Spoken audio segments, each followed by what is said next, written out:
Pyongyang, Democratic People's Republic of Korea.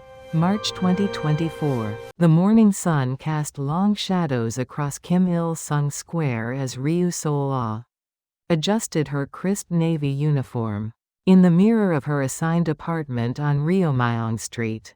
At 25 years old, she represented everything the Workers' Party considered exemplary: daughter of a high-ranking cadre in the Ministry of Foreign Affairs, graduate of Pyongyang University of Foreign Studies with distinction in Russian and English, and now a flight attendant with Air Koryo, the nation's sole airline.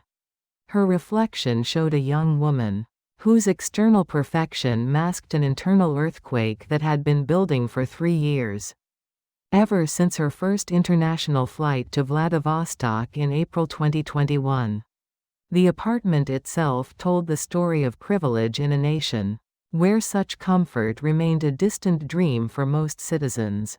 Located in the gleaming Ryomyong Street development, completed in 2017, the 42nd-floor residence offered panoramic views of the Taedong River and the city's carefully manicured skyline. The living room contained a leather sofa set imported from China, a large television that received only state-approved channels, and a bookshelf lined with the complete works of Kim Il-sung and Kim Jong-il, their red spines standing like sentries. Yet tucked behind these mandatory volumes, wrapped in black cloth and hidden from casual inspection, lay her most dangerous possessions: 3 USB drives containing South Korean dramas and music videos, smuggled across the Chinese border and traded through whispered networks that operated in the shadows of the surveillance state. Seol-ah's father, Ryu Myung-chul, had secured her position with Air Koryo through connections cultivated over 30 years of loyal service. The irony was not lost on her: the very privilege designed to bind her more tightly to the regime had instead become the key to glimpsing its lies. Each international flight, each carefully monitored hotel stay in Beijing, Vladivostok, or Shenyang, each moment when the surveillance loosened just enough. She saw fragments of a world that contradicted everything she had been taught since childhood at the Namsan School for Children of the Elite. The kitchen clock read 6:47 a.m. on this particular Thursday morning, March 21, 2024. Seol-ah prepared her breakfast with mechanical precision: a bowl of rice, kimchi made according to her grandmother's recipe, and dried pollock soup. As she ate, her mind wandered to the previous night's clandestine viewing session. After ensuring her building's floor monitor had completed the evening rounds at 9:30 p.m., she had wedged a towel against the door crack, drawn the heavy curtains, adjusted the television volume to barely audible, and inserted the USB drive, labeled innocuously as Educational Materials 2023. What played instead was episode 12 of Crash Landing on You, a South Korean drama that had become both her obsession and her awakening. The drama told the story of a South Korean heiress who accidentally paraglides into North Korea and falls in love with an army officer. For most viewers worldwide, it was entertainment. For Seol-ah, it was a mirror held up to her existence, reflecting distortions she had begun to recognize. The show depicted North Korean life with what she assumed was exaggeration for dramatic effect. Yet certain details rang painfully true. The constant surveillance, the rigid social hierarchies, the performance of loyalty that everyone engaged in daily. What shocked her more profoundly was the portrayal of South Korean life not as the hellish landscape of poverty and American military oppression she had been taught about, but as a place where young people laughed freely in cafes, where markets overflowed with goods, and where individuals chose their own paths without seeking permission from party officials.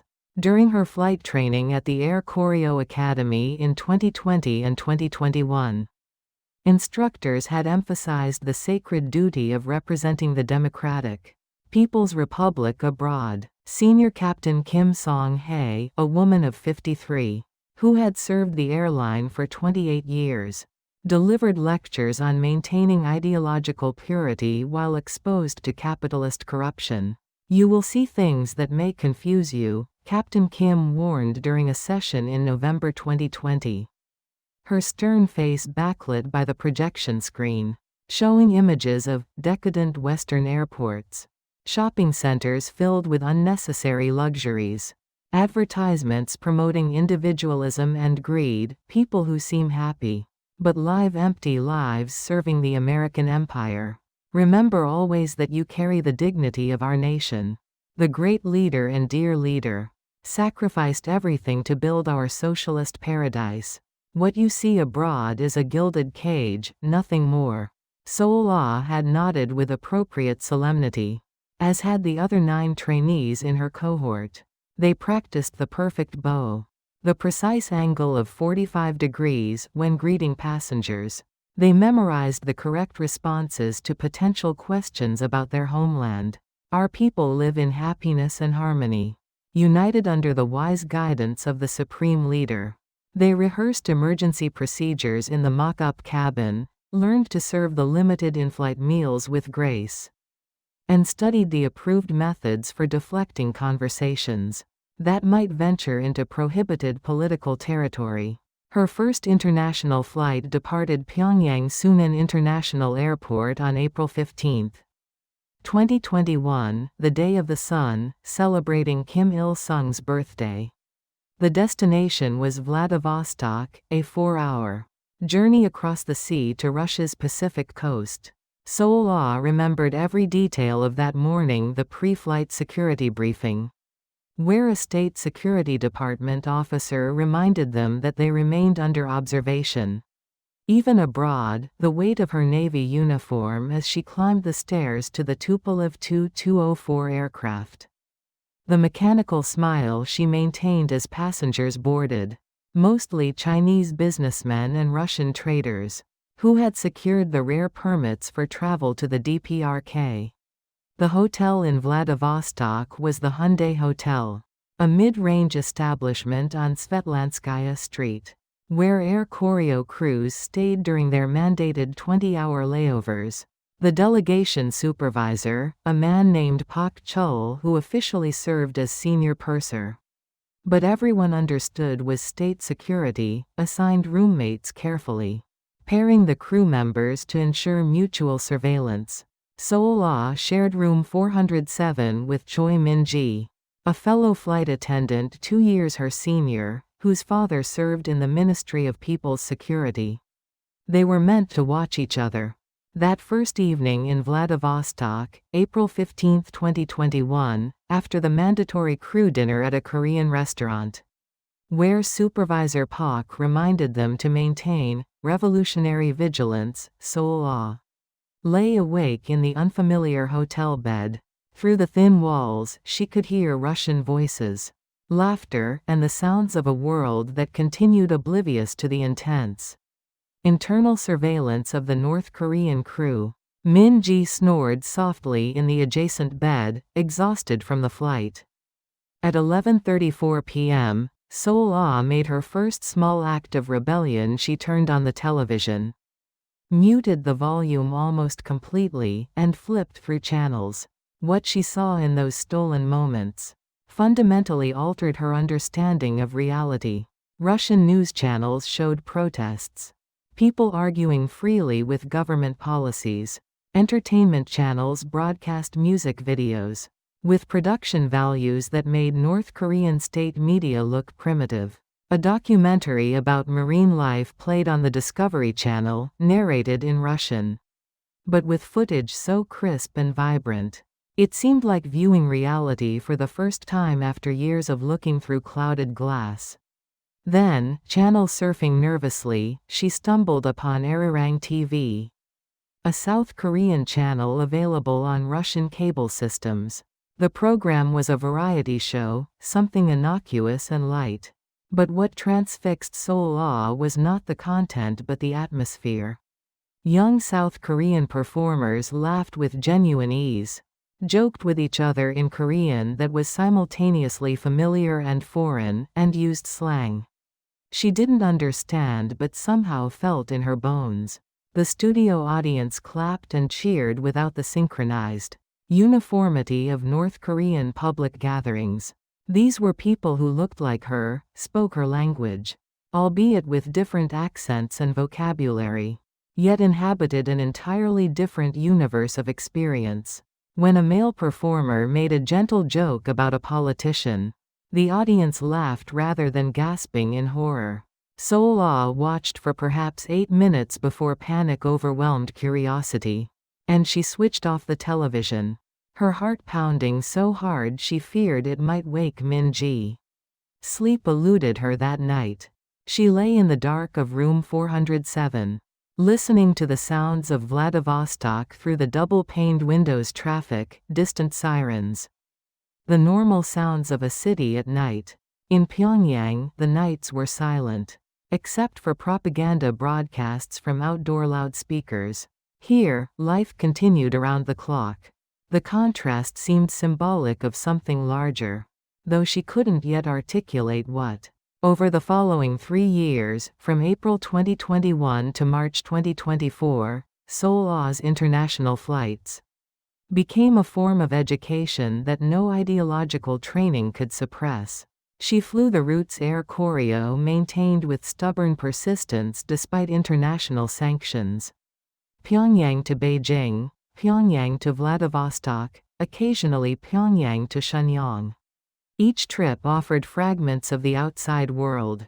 In hotel rooms, when roommates showered or briefly left her alone, she flipped through television channels. In airport bookstores during the supervised shopping time, she glimpsed magazine covers and newspaper headlines.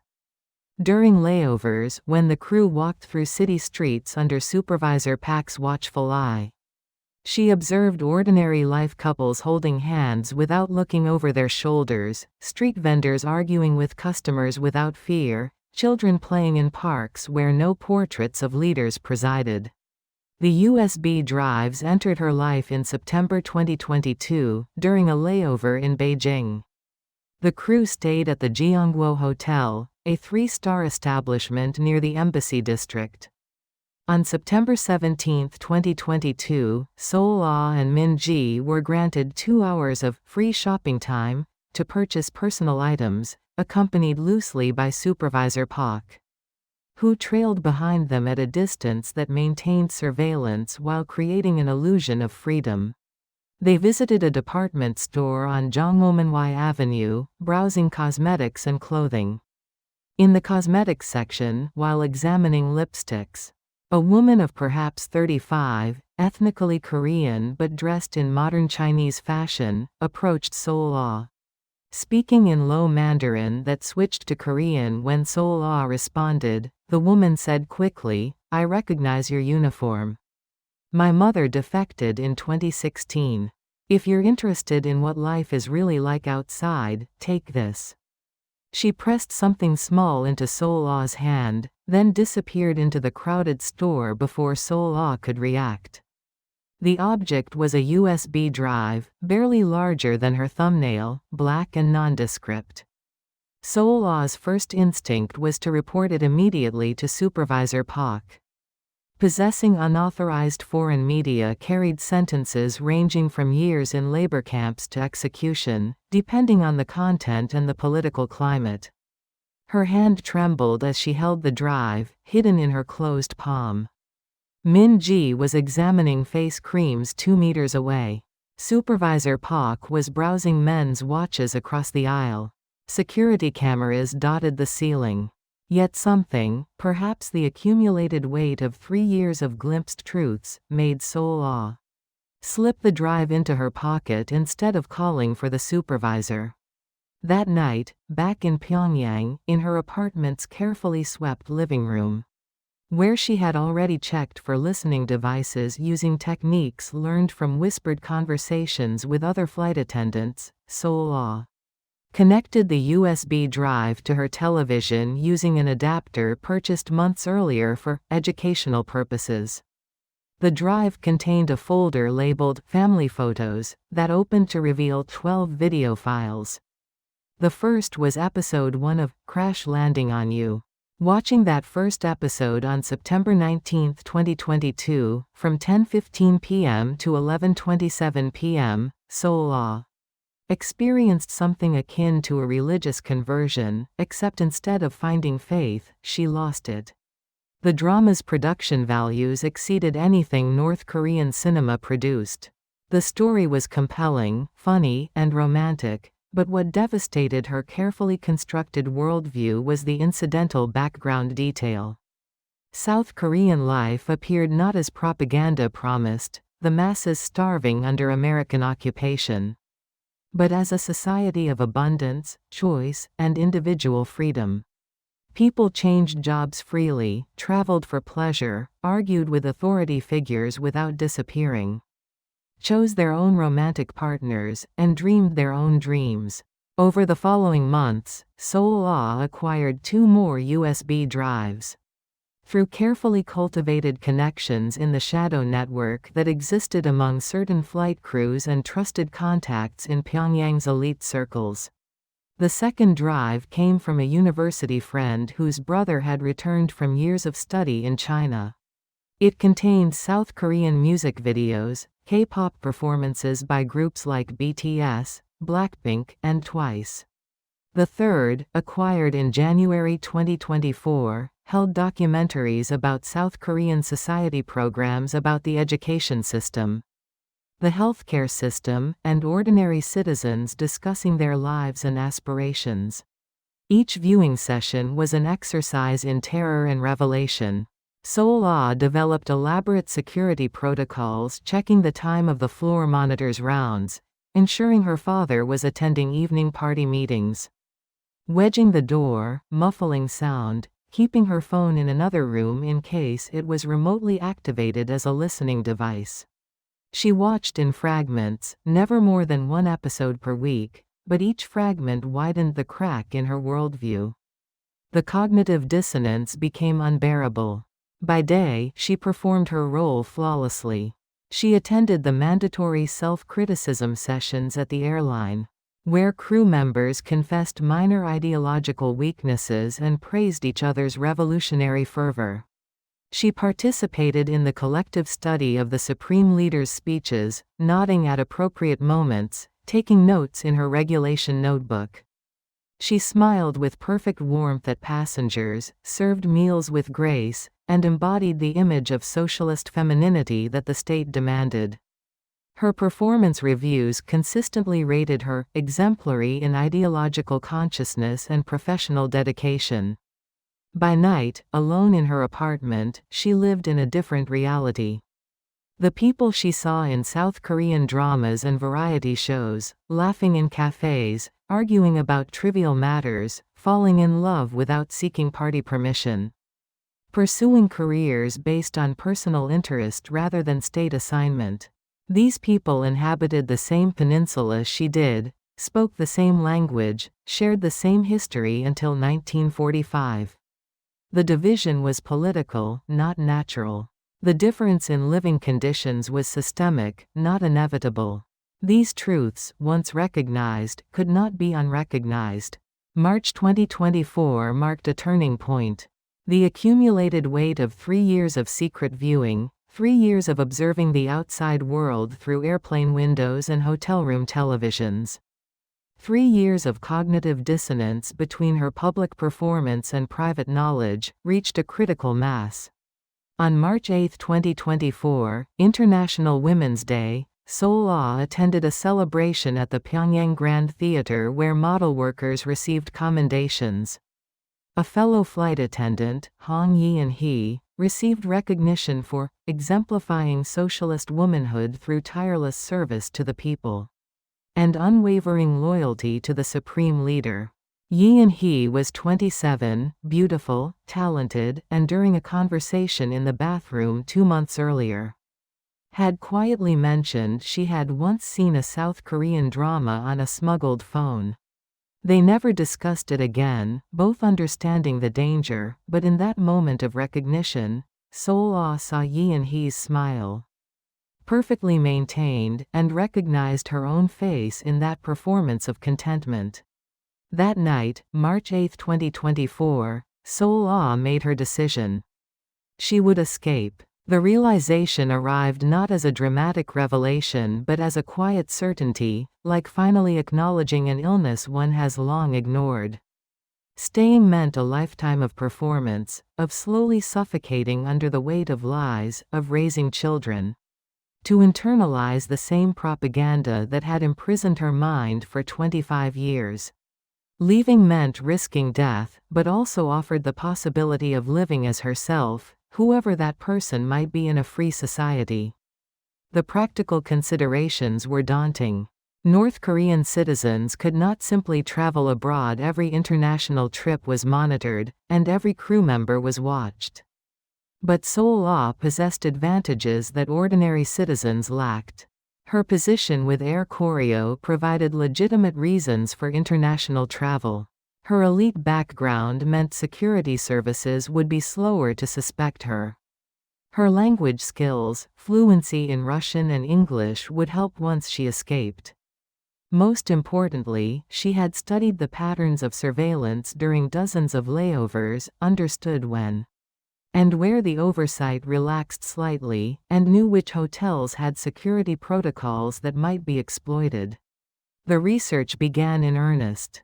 Using the limited internet access available at Pyongyang University's library, where her alumni status granted occasional computer privileges supposedly for continued education, Seol-ah searched carefully worded queries about international asylum procedures, always framing them as academic research for a paper on capitalist legal systems and their contradictions. She learned that South Korean embassies in third countries could offer protection to North Korean citizens seeking asylum, and that there existed established protocols for processing defectors. She read, in dry academic language, about the dangerous journey thousands had taken before her through China to Southeast Asian countries, or directly to South Korean diplomatic facilities in Beijing or other major cities. Beijing emerged as her most viable option. Air Koryo maintained regular flights to the Chinese capital, and the crew's layovers typically lasted 24 to 48 hours. The South Korean embassy was located in the Chaoyang district, about 14 kilometers from the usual crew hotel. The distance was traversable, and the embassy was large enough that approaching it might be possible. The risk was enormous but not suicidal, a crucial distinction. Financial preparation proved challenging. North Korean won was worthless outside the country, and Seol-ah's salary, generous by Pyongyang standards, translated to perhaps $50 monthly. However, flight crews received small allowances of Chinese yuan for personal expenses during layovers, intended for meals and minor shopping. Over months, Seol-ah saved every yuan she could, skipping purchases. Eating minimally, until by March 2024 she had accumulated approximately 3,200 yuan, roughly $450. Not wealth, but enough for taxi fares and immediate necessities during the crucial hours of escape. The emotional preparation was harder than any practical planning. Seol-ah's relationship with her family was complicated by love and fear. Her father, Ryu Seol-ah, was a man of 58 who genuinely believed in the system he served. Her mother, Kim Hae-won, was 55, a retired schoolteacher who had dedicated her career to educating Pyongyang's children in revolutionary ideology. Her younger brother, Ryu Min-ho, was 22, serving his mandatory military service as a lieutenant in an artillery unit. They were not monsters or oppressors, they were people who had internalized the only worldview they had ever been permitted to know, who found meaning and purpose within that framework. Who loved her with the full capacity of their bounded understanding.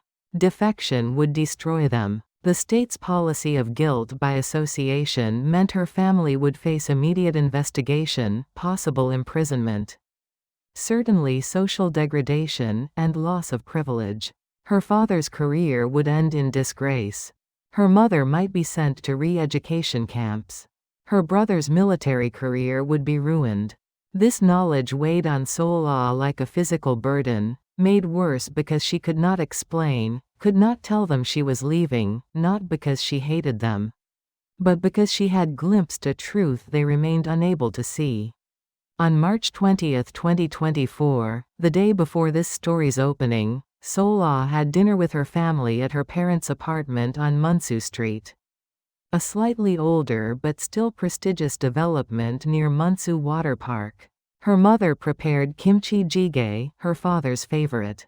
They ate together around the low table, conversation revolving around mundane matters. Min-ho's upcoming military exercises, her father's recent meeting with a visiting Russian delegation, her mother's volunteer work organizing the neighborhood Unbound community watch. It was ordinary, peaceful, and Seol-ah memorized every detail, knowing she was unlikely to see them again. As she prepared to leave that evening, her father called her back. "Seol-ah," he said, his face showing an unusual softness, "you've made us very proud. Your dedication to your work, your loyalty to our nation, your embodiment of our values. The sacrifices we made, the hours I spent away serving the party, it was all worthwhile to see you thrive." He embraced her, a rare physical affection in a culture that prized stoic reserve. Seol-ah returned the embrace, fighting tears, memorizing the feeling of her father's arms, knowing this was goodbye, though he did not. Now, on this March morning, standing in her apartment with the breakfast dishes cleared and her uniform perfectly pressed, Seol-ah checked her travel documents one final time. The schedule showed a flight to Beijing departing on April 3, 2024, and returning on April 5. 2 weeks to finalize her preparation, 2 weeks to ensure everything appeared completely normal, 2 weeks to memorize the faces of her loved ones before she potentially destroyed their lives in pursuit of her own freedom. The moral weight of this decision had no easy resolution. Seol-ah had read enough, seen enough, understood enough to recognize that systems of oppression sustained themselves. Partly through love, through binding individuals to each other so that escape meant betrayal. The state's policy of familial punishment was designed precisely to exploit human decency, to make love itself a prison bar. She was choosing to escape anyway, not because she loved her family less, but because she had come to believe that a life unlived, a self unexpressed, was a form of death that loving sacrifice could not justify. As she prepared to leave for the day's briefing at Sunan Airport, Seol-ah took one last look at her apartment. The morning sun illuminated the Taedong River visible through her window, the carefully arranged furniture, the mandatory portraits on the wall, and the hidden USB drives behind the books.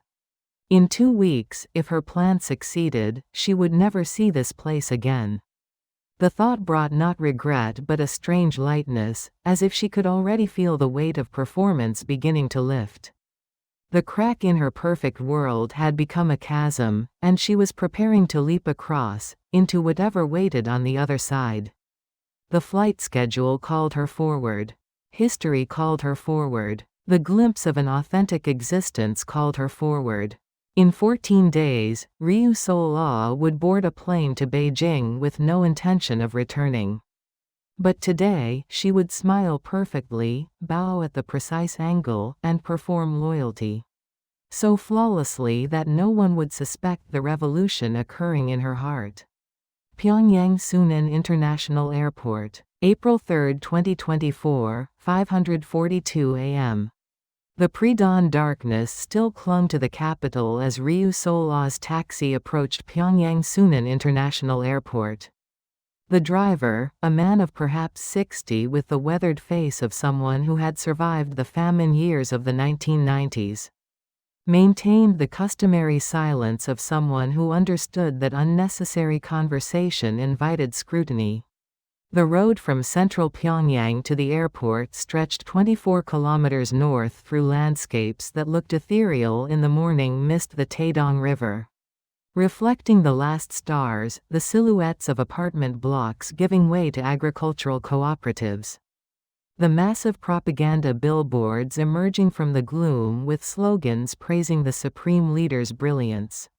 Seol-ah sat in the back seat, her small rolling suitcase beside her, watching the familiar route unfold for what she knew might be the final time.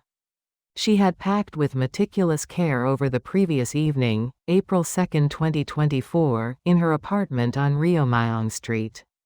The suitcase contained exactly what a flight attendant on a routine 48-hour international layover would bring: 2 spare uniforms, personal toiletries, a change of casual clothes for off-duty hours, her regulation documentation folder, and a small makeup case. Hidden in the lining of her cosmetics bag, sewn carefully into a seam she had opened and restitched, were 3,200 Chinese yuan in small bills. Her life savings converted during previous trips through careful exchanges with Chinese traders who operated in the gray markets of border commerce. What she did not pack spoke volumes about the finality of her decision. She left behind the USB drives that had awakened her consciousness, too dangerous to carry and no longer necessary. Their contents had already transformed her understanding irreversibly. She left behind her diary, 17 volumes spanning from age 12 to 25. Because the entries from recent years contained thoughts that would condemn not only herself but anyone who had ever shown her kindness. She left behind photographs of her family, treasured images from childhood that she had gazed at for hours the previous night. Memorizing her mother's smile, her father's proud stance, her brother's youthful energy, committing them to memory because physical mementos were liabilities. Most significantly, she left behind a letter to her parents, written and rewritten 12 times over 2 weeks, finally reduced to a single paragraph that said, "Everything and nothing, esteemed father and mother, please understand that my actions reflect only my own failings and weaknesses. You raised me with devotion and provided every opportunity for success within our socialist paradise. That I chose a different path demonstrates not the inadequacy of your love or our nation's system, but rather the fundamental flaws in my own character. Please do not blame yourselves. Your daughter, who will always remember your kindness, Seol-ah." The letter remained in her apartment, placed in an envelope on her desk, where investigators would find it. The wording was carefully calculated. It admitted personal fault while avoiding explicit criticism of the state, hopefully offering her family minimal rhetorical protection during the inevitable interrogations. Whether it would actually help them or simply serve as evidence of her premeditated betrayal remained unknowable. The taxi arrived at the airport employee entrance at 5:58 a.m. Seol-ah paid the fare, exactly 120 North Korean won, and bowed with appropriate respect. The driver nodded, already shifting into gear to depart. The morning shift was beginning. Other employees converged on the entrance, bundled against the April chill that still carried winter's memory. Security checkpoints loomed ahead, the first of many examinations she would face today. The State Security Department maintained rigorous screening at Sunan Airport, particularly for personnel on international flights. Seol-ah presented her identification card and employee badge to the guard, a young man of perhaps 23, whose uniform bore the insignia of the Ministry of Social Security. He examined her documents with the thoroughness instilled through countless training sessions, comparing her face to the photograph, checking the validity dates, and scanning the barcode through his handheld device. Flight attendant Ryu Seol-ah, crew manifest for Air Koryo Flight JS-152 to Beijing Capital International Airport. Departing 0930 hours, he recited, reading from his screen. Proceed to crew assembly area, Building C, second floor briefing room. Thank you for your diligent service protecting our socialist homeland, Seol-ah responded with the standard phrase, bowing precisely. The guard waved her through. The first checkpoint passed. Dozens more awaited. Building C housed Air Koryo's operational facilities, crew briefing rooms, administrative offices, and the Flight Operations Center, where dispatchers coordinated the airline's limited but vital international connections. Seol-ah climbed the stairs to the second floor, her footsteps echoing in the concrete stairwell. Her heart maintaining a steady rhythm through sheer force of will. Over the past 14 days since finalizing her decision on March 21, she had trained herself in emotional control using techniques adapted from her years of performance. She visualized her fear as a physical object, a stone she could set down temporarily, retrieve later when safety permitted. She practiced maintaining perfect facial neutrality in front of her bathroom mirror, smiling on command. Projecting calm confidence regardless of internal state. The practice had become meditation, and now, walking toward a briefing that would precede her defection attempt, she embodied that cultivated serenity. The briefing room contained 8 other crew members already assembled when Seol-ah entered at 6:17 a.m. Captain Yi Song-nam, age 51, a veteran pilot with 28 years of service, stood reviewing flight plans at the head of the room. First Officer Kang Myung-sik, age 37, sat beside him, inputting data into a laptop. The cabin crew consisted of Chief Purser Pak Chul, age 46. The state security officer who officially served as senior flight attendant but whose real function everyone understood, Senior Flight Attendant Hong Yeon-hee, age 27, the woman Seol-ah had recognized as a fellow secret viewer of forbidden media flight attendants Choi Min-ji, Kim Soo-yeon, and Nam Hai-jin, ages 27, 24, and 23 respectively, and Service Coordinator Ryu Seol-min, age 32, responsible for meal service logistics. "Good morning, Comrade Ryu," Chief Purser Pak greeted her with his characteristic smile that never quite reached his eyes. "You are precisely on time, as always. Please take your seat, we will begin momentarily." Seol-ah bowed to the senior crew members and settled into a chair beside Min-ji, who had been her roommate on dozens of previous flights. Min-ji smiled warmly, whispered, "Did you remember to bring those magazines I lent you? I need them back for my sister." The magazines were innocuous state publications about Korean traditional medicine. But the interaction represented the small personal connections that made this betrayal painful. Seol-ah nodded, whispered back, "In my bag. I will return them at the hotel," knowing she would not. At 6:30 a.m. exactly, Chief Purser Pak called the briefing to order. The session followed the standard protocol Seol-ah had experienced on every international flight since April 2021. Captain Yi reviewed the flight parameters: departure time 0930, estimated flight duration 2 hours 47 minutes, arrival at Beijing Capital International Airport 12:17 local time, accounting for the 1-hour time difference. Weather conditions appeared favorable. A high-pressure system over the Yellow Sea promised smooth flying. The Tupolev Tu-204 aircraft assigned to the route, registration P632, had completed maintenance checks with no significant issues noted. First Officer Kang briefed on Beijing's current airport conditions, runway assignments, and coordination procedures with Chinese air traffic control. His presentation included reminders about communication protocols. All interactions with foreign controllers must maintain appropriate dignity and reflect positively on the Democratic People's Republic. Remember that we represent not merely an airline but our nation itself, Kang emphasized, his voice carrying the weight of ideological instruction. The imperialists and their puppets watch for any sign of weakness or disunity. We show them only strength and harmony.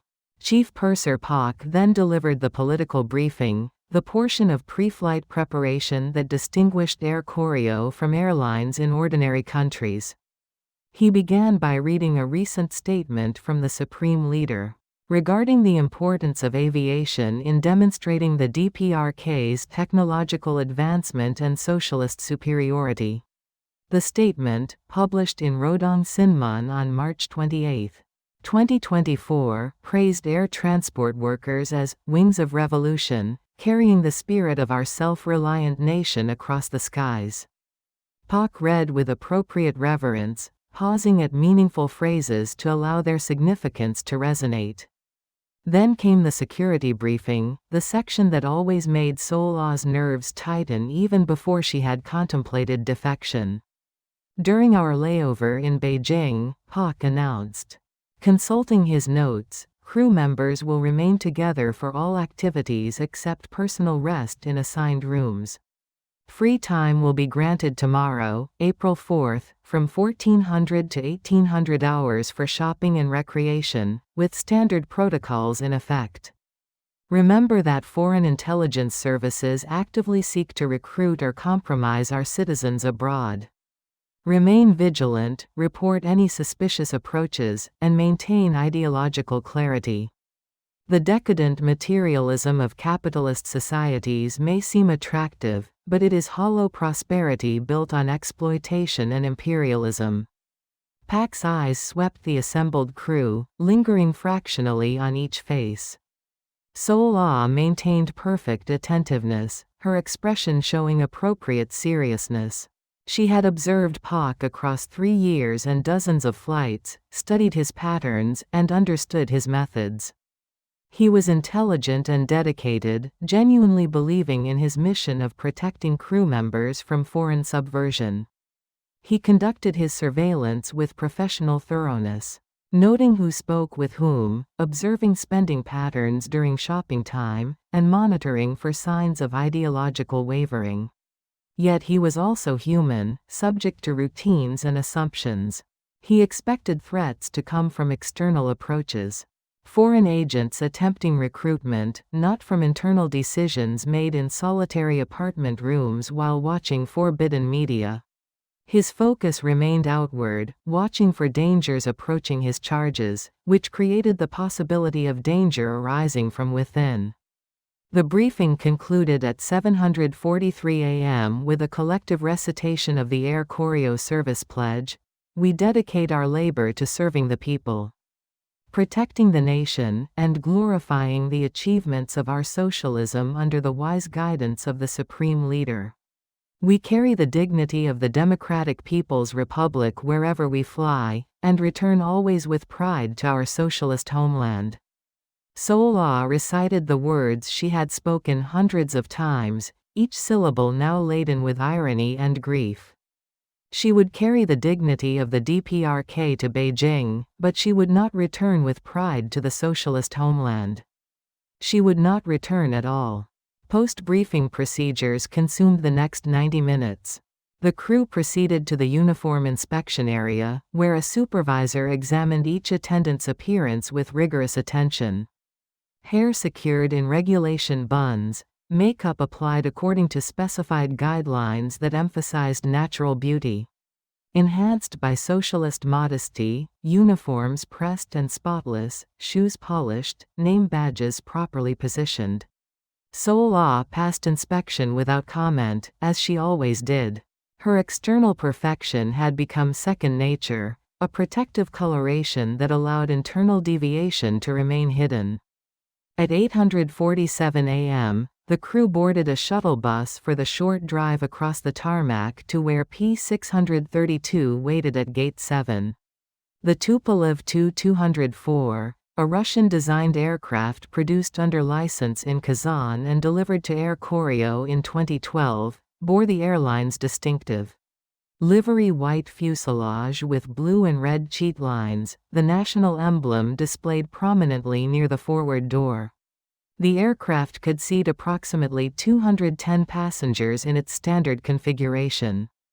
Though today's flight manifest showed only 73 passengers, typical for the Beijing route, where limited demand reflected both international sanctions and the restricted nature of DPRK China travel. Pre-flight cabin preparation followed established procedures. Seol-ah and her fellow attendants checked emergency equipment, life vests under seats, oxygen masks secured in overhead compartments, fire extinguishers accessible, and emergency exits functioning properly. They prepared the galley for meal service. Loading trays with the simple fare Air Koryo provided a sandwich of processed meat and pickled vegetables, a small apple, and a container of barley tea. They arranged reading materials in seat pockets, copies of Korea Today magazine, Pyongyang Times newspapers, and safety cards illustrated with images that had remained unchanged since 2009.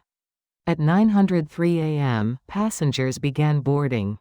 Seol-ah stationed herself at the forward entrance, greeting each traveler with the practiced warmth that had earned her commendations.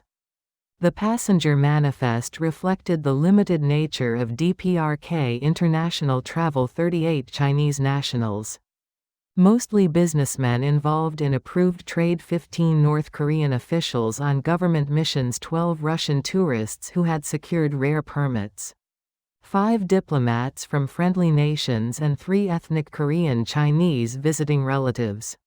Each had undergone extensive vetting. Casual tourism to North Korea remained essentially impossible. Among the passengers, Seol-ah noticed a Chinese businessman of perhaps 45. Carrying a leather briefcase and wearing a suit that probably cost more than she earned in 2 years. He smiled at her automatic greeting, responded in Mandarin-accented Korean, "Thank you, the flight to Beijing is always so quick." Something in his casual tone, the ease with which he mentioned Beijing as a routine destination rather than an exotic foreign capital, underscored the vast difference between his reality and hers. For him, this was a Tuesday morning commute.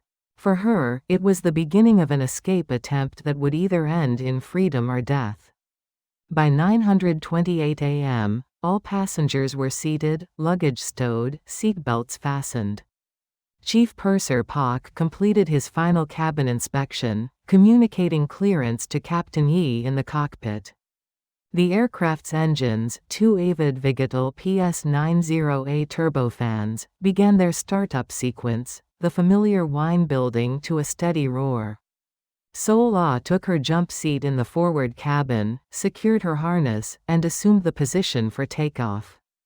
Through the window beside her jump seat, she watched the terminal building, the distant cityscape of Pyongyang. The landscape that had been her entire world until 3 years ago, when glimpses of an alternative reality began fracturing her certainty. At 9:34 a.m., 4 minutes behind schedule, Air Koryo flight JS-152 began its taxi toward runway 01. The aircraft moved ponderously, its weight settling into motion, following the taxiway past maintenance hangars and military installations. Sunan Airport served dual purposes: civilian operations, shared facilities with Korean People's Air Force assets. Fighter aircraft sat in hardened shelters visible from the taxiway, MiG-29s and Chinese-designed variants, gray and menacing even in repose. Captain Yi's voice came through the cabin speakers, delivering the standard pre-takeoff announcement in Korean, Chinese, and English. "Respected passengers, this is your captain speaking. We are cleared for departure to Beijing Capital International Airport. Flight time will be approximately 2 hours and 47 minutes. We will reach our cruising altitude of 10,000 meters with expected smooth conditions.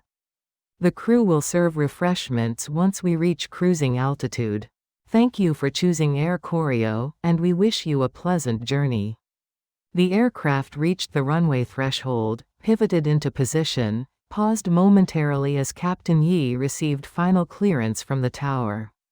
Then the engines increased to takeoff power, the tremendous thrust pressing Seol-ah back into her jump seat. The Tupolev accelerated down runway 01, gaining speed, the nosewheel lifting at 240 km/h. the entire aircraft following moments later, climbing into the April morning sky at 9:41 a.m. Seol-ah watched through the window as Pyongyang receded below the precise geometry of the city's planned layout. The Taedong River's serpentine course, the Juche Tower standing like an exclamation point, the distant mountains that ringed the capital. She had lived 25 years in that city, been shaped by its ideology, and loved and feared within its confines. Now, as the aircraft banked westward toward the Yellow Sea, she watched it diminish to abstraction, then disappear beneath clouds. The finality of the moment struck her with unexpected force. Regardless of what happened in Beijing, she would never see Pyongyang from this particular vantage again. Never return to the only home she had known, never walk the streets where her parents strolled in the evenings, never visit the parks where she had played as a child. And the emotional weight threatened to overwhelm her carefully maintained composure. She closed her eyes, breathed deeply, and employed the visualization techniques she had practiced. Fear and grief were stones she could set down temporarily. They would remain, would need to be processed eventually, but not now, not when every action and expression remained subject to observation. At 10:15 a.m., the aircraft reached cruising altitude. The seatbelt signs extinguished. Chief Purser Pak stood, made the announcement authorizing passengers to move about the cabin. The crew began meal service. Seol-ah rose from her jump seat, retrieved her service cart from the galley, and moved down the aisle with the mechanical grace of 3 years' practice. Distributing trays and beverages, smiling at passengers, responding to requests in Korean, Chinese, or English as needed. The routine of service provided comfort through its familiarity. Seol-ah had performed these actions hundreds of times. Her body knew the motions independent of conscious thought. This autonomy allowed her mind to operate on another level entirely, reviewing her plan with obsessive detail. Upon arrival at Beijing Capital International Airport at approximately 12:17 local time, the crew would clear customs and immigration using their official travel documents. They would board a chartered bus to the crew hotel, the Jeongwo Hotel on Jongwomanhwa Avenue where Air Koryo crews always stayed. Check-in would occur around 13:30. Chief Purser Pak would assign room partners. Seol-ah expected to be paired with either Min-ji or Yeon-hee as usual. The afternoon and evening of April 3 would involve supervised group activities, a collective dinner at 1800, possibly a brief walk in a nearby park, and return to the hotel by 2030. The crucial moment would come tomorrow, April 4, during the designated free time from 1400 to 1800 hours. When crew members were granted limited independence for shopping and personal activities. Seol-ah's plan depended on exploiting the patterns she had observed across dozens of Beijing layovers. During free time, Chief Purser Pak could not physically accompany everyone simultaneously. The crew typically divided into small groups based on shopping interests and personal preferences. Pak would choose one group to accompany directly, usually the younger or less trusted members. The other groups would be assigned check-in times. Expected to return to the hotel at specified intervals to demonstrate they had not wandered far or engaged in suspicious activities. The system relied partially on mutual surveillance, crew members watching each other, but also on the assumption that individuals would not risk the consequences of defection execution if caught, and collective punishment for their families even if successful. That assumption had protected the system for decades. It would fail tomorrow when Seol-ah chose to value her own potential freedom over her family's guaranteed suffering. The moral calculus had no comfortable resolution. She had wrestled with it through sleepless nights and arrived not at peace but at a decision. She would carry the guilt of her choice forever, but she would carry it in freedom rather than suffocating under a lifetime of performance and lies. By 11:47 a.m., meal service was complete. Seol-ah collected trash, folded tray tables, and attended to passenger needs with unfailing courtesy. A Chinese businessman asked for a second cup of tea. A Russian tourist requested information about Beijing transportation. A North Korean official engaged in small talk about the weather, commented favorably on the crew's professionalism. Each interaction was a performance, and Seol-ah delivered Oscar-worthy performances. Smiling with eyes that had learned to convey warmth while her mind operated in a completely different register, counting hours until her escape attempt. At 12:09 p.m. Beijing time, Captain Yi announced their descent. The aircraft dropped through clouds, emerged over the vast sprawl of Beijing ring roads circling the ancient capital like ripples, skyscrapers clustering in financial districts. Historic neighborhoods maintaining lower profiles, the scale of it all dwarfing anything in Pyongyang. Seol-ah pressed her face to the window during her jumpseat's descent position.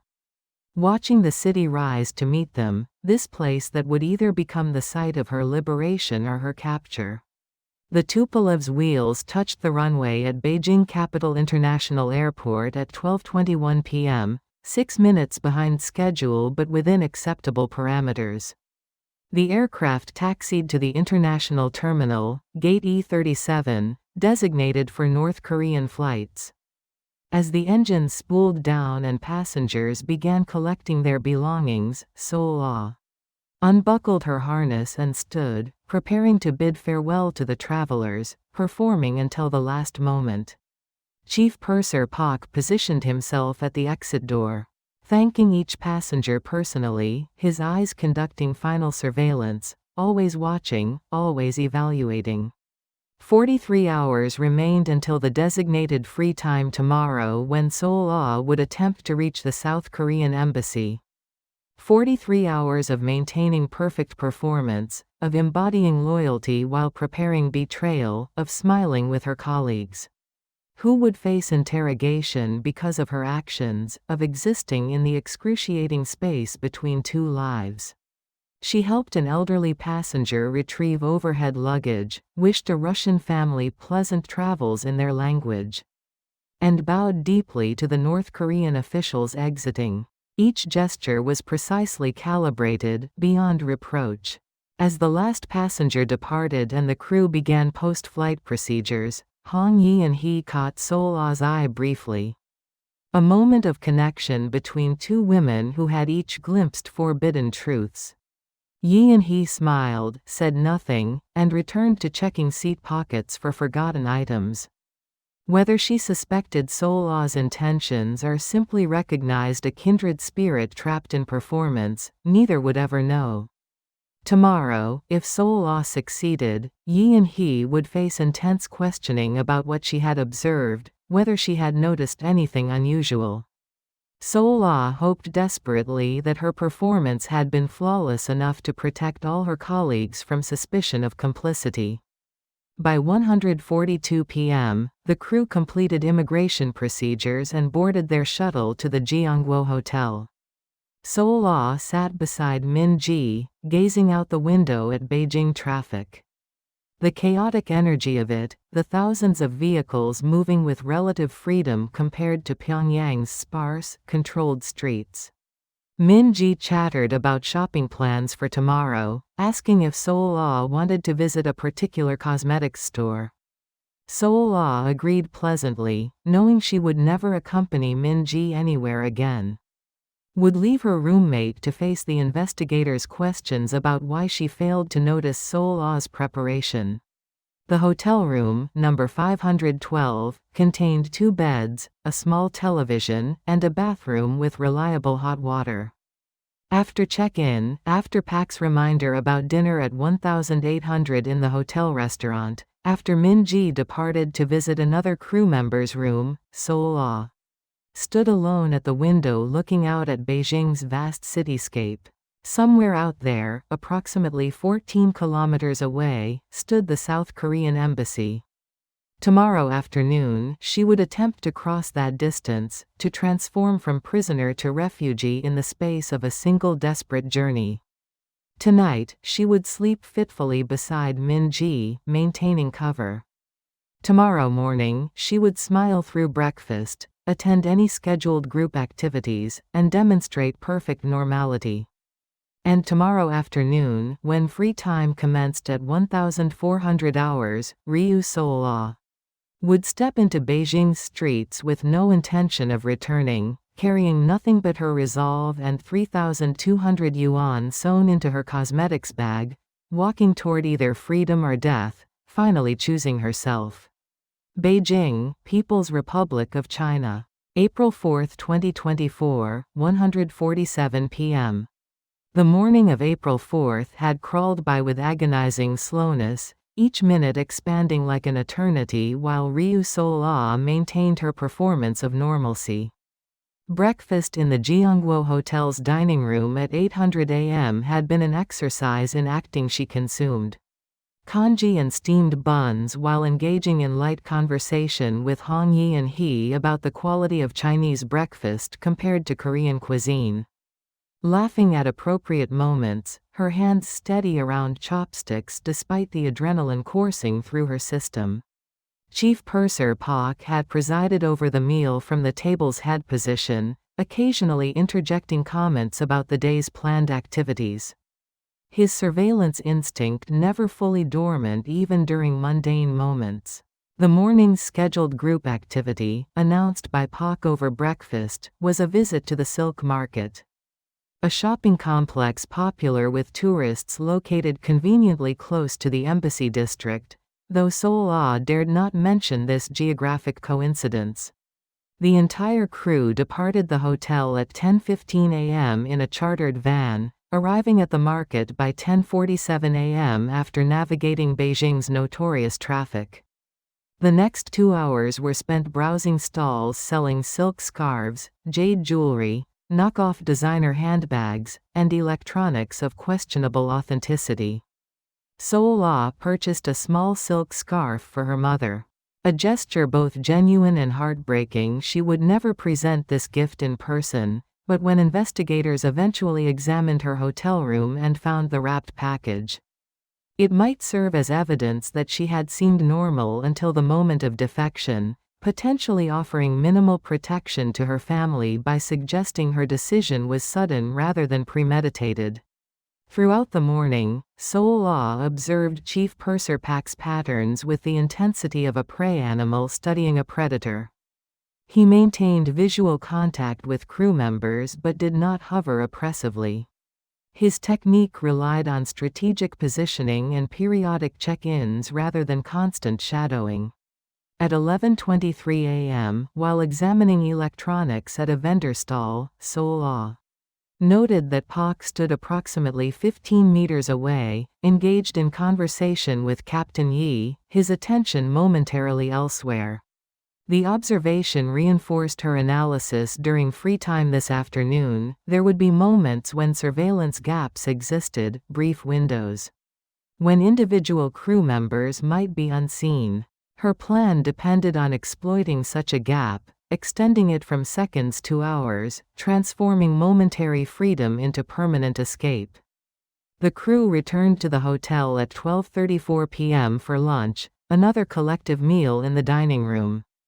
Seol-ah ordered noodles with vegetables, ate mechanically while her mind rehearsed the afternoon's planned sequence.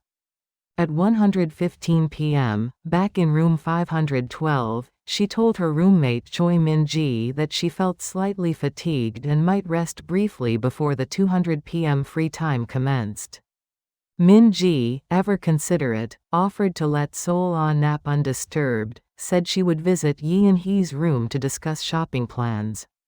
The moment Min-ji departed, Seol-ah sat on her bed, pressed her palms together to stop their trembling, and forced herself to breathe deeply.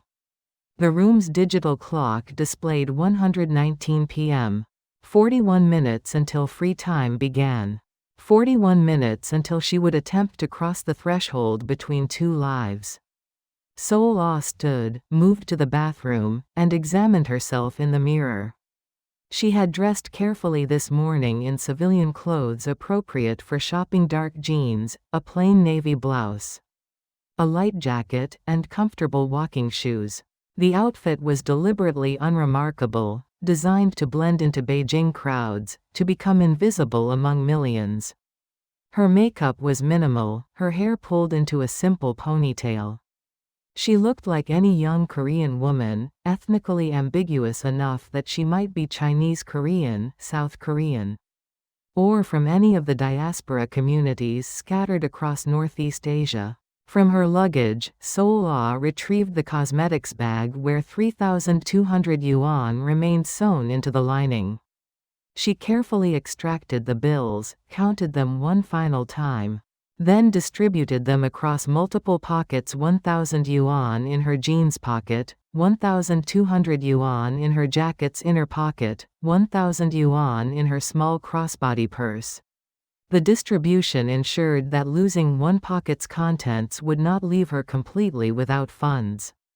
She also carried her North Korean passport and Air Koryo identification, documents that identified her, but also proved her status as someone seeking asylum rather than engaging in ordinary illegal immigration. At 1:33 p.m., Seol-ah sat on the bed's edge and allowed herself 3 minutes of raw emotion, a final moment before committing fully to performance mode. Tears came silently, streaming down her face as she thought of her parents, who would at this moment be going about their daily routines in Pyongyang, utterly unaware that their daughter was preparing to destroy their lives.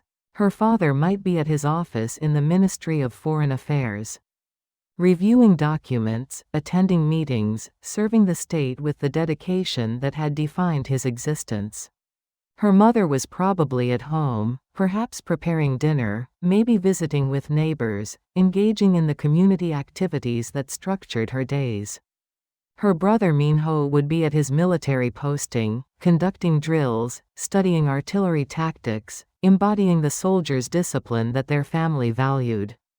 By tonight, when her absence was discovered, their world would collapse. State security would arrive at their apartment, probably around 800 or 900 p.m. Beijing time, when the crew's evening check-in revealed Seol-ah missing. Her parents would be taken for immediate interrogation, questioned about what they knew, what they suspected, and whether they had aided her defection. The interrogations would be harsh, relentless, and designed to extract confessions of complicity even where none existed. Her father's career would end instantly, 30 years of loyal service erased by his daughter's betrayal. Her mother would face social ostracism, loss of privileges, and possibly imprisonment. Minho's military career would be destroyed before it properly began. The taint of having a defector sister would mark him permanently. Seol-ah understood all this with crystalline clarity, had wrestled with these consequences through countless sleepless nights, and had concluded that she must proceed anyway. The alternative was to live her entire life in performance, to raise children who would be indoctrinated as she had been, to die never having existed as herself.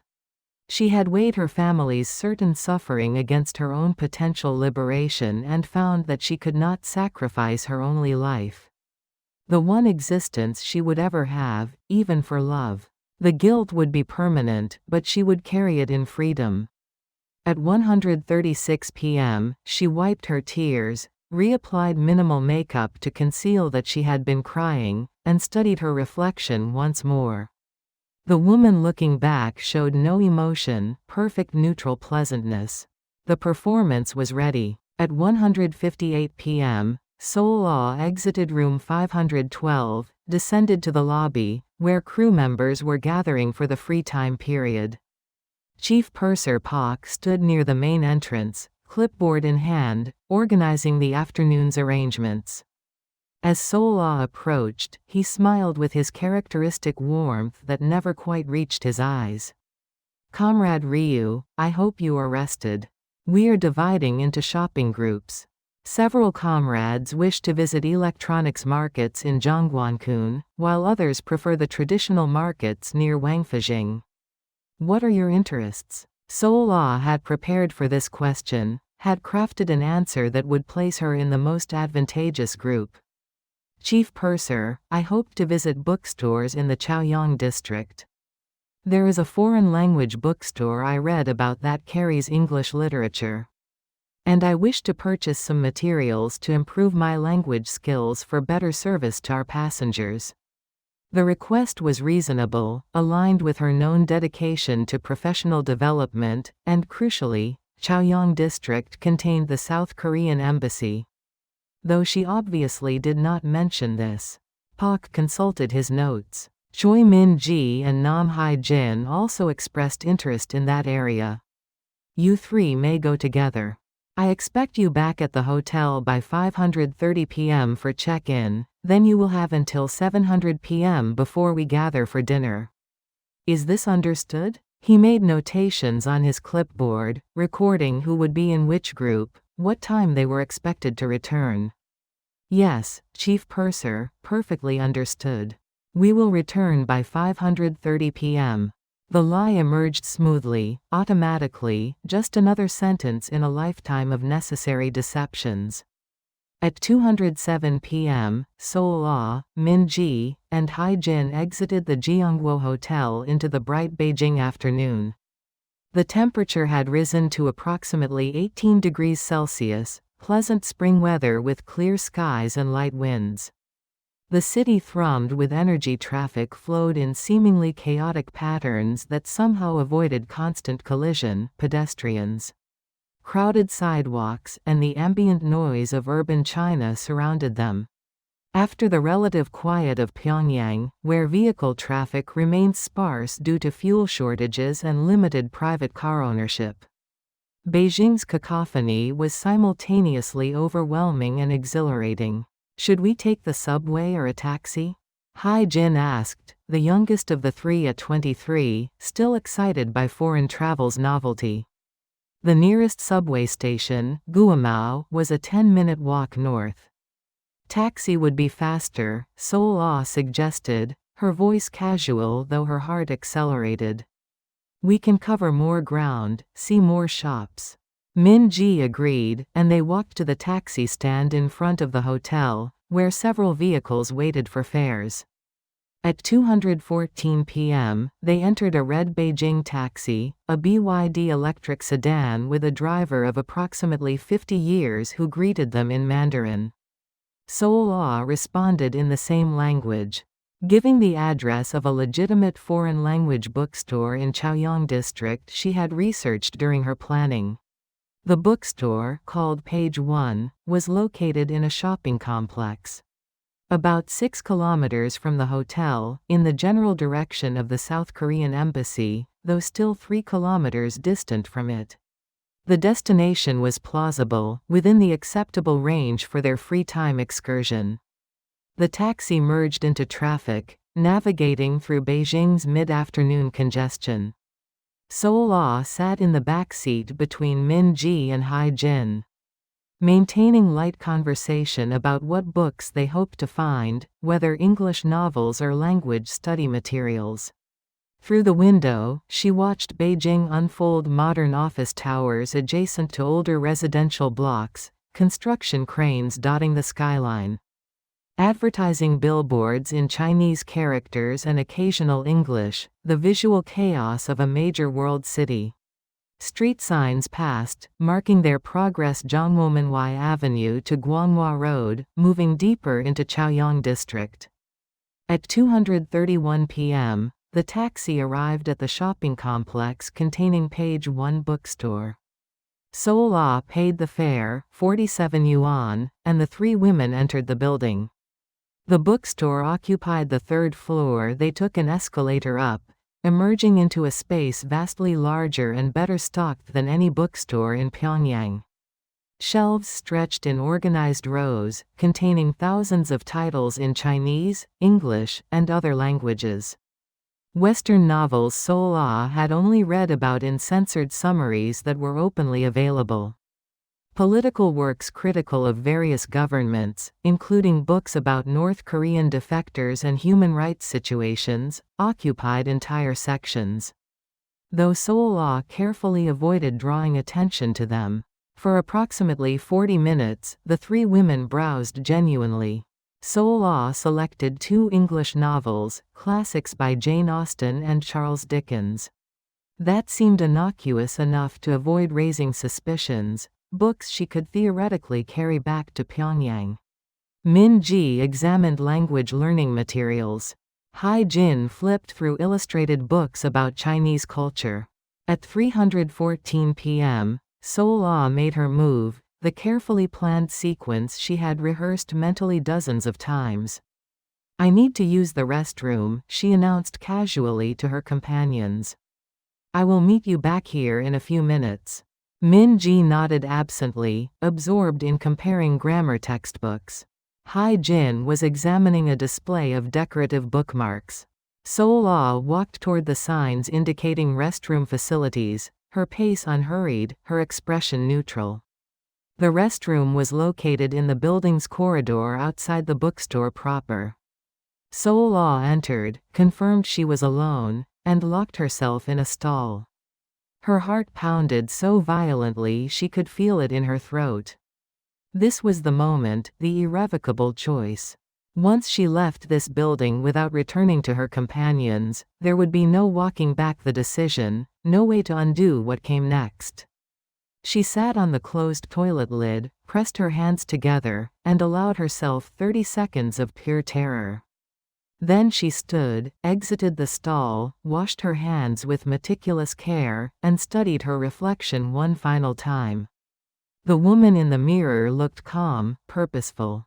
The performance was perfect. At 3:19 p.m., Seol-ah exited the restroom, turned left instead of right, and walked rapidly toward the building's stairwell exit rather than back to the bookstore. She descended 3 flights of stairs, emerged into the shopping complex's ground floor, and exited through a side entrance onto Gwanghwa Road. The moment she stepped onto the sidewalk, she became a fugitive. Officially absent without authorization, in violation of her crew assignment, having abandoned her companions. If caught now, the consequences would be immediate and severe. Seol-ah walked briskly but not running, conscious that appearing frantic would attract attention. She moved east on Gwanghwa Road, away from the bookstore, putting distance between herself and the location where Min-ji and Hai-jin would eventually realize she was not returning. The sidewalk was moderately crowded with afternoon pedestrians. She was one person among hundreds, unremarkable, invisible. At 3:24 p.m., she reached a major intersection, Gwanghwa Road and Dongsanwan Zhonglu, and flagged a taxi from the constant stream of vehicles. The driver, a young man of perhaps 30, responded to her raised hand, pulled to the curb. Seol-ah entered the back seat, her voice steady as she gave the address in Mandarin, South Korean Embassy on Dongsanwan Bilu, please. Using the actual embassy address risked the driver remembering a Korean passenger seeking the ROK Embassy. But attempting to navigate on foot from an approximate location could waste crucial time and get her lost. The driver glanced at her in the rearview mirror, nodded, and merged back into traffic. If he thought anything unusual about a Korean woman requesting the South Korean embassy, he gave no indication, merely focusing on navigating Beijing traffic. The taxi moved north on Dongsanwan Zhonglu, the third ring road that circled Beijing's inner districts. Through the window, Seol-ah watched the city pass, each block bringing her incrementally closer to either salvation or disaster. At 3:41 p.m., her phone, a basic Chinese model provided by Air Koryo for use during layovers, began ringing. The screen displayed Min-ji's number. They had discovered her absence, were trying to locate her. Seol-ah's hand trembled as she held the ringing device. Answering would mean confronting Min-ji's worried questions, attempting to fabricate an excuse, and buying. Perhaps a few more minutes before the alarm was raised to Chief Purser Pak. Not answering would confirm that something was seriously wrong, would trigger immediate emergency protocols. There was no good choice, only different paths to the same destination. Seol-ah declined the call, then powered off the phone completely. Her location could potentially be traced through the device turning it off. Eliminated that risk while simultaneously confirming to anyone monitoring that her disappearance was intentional.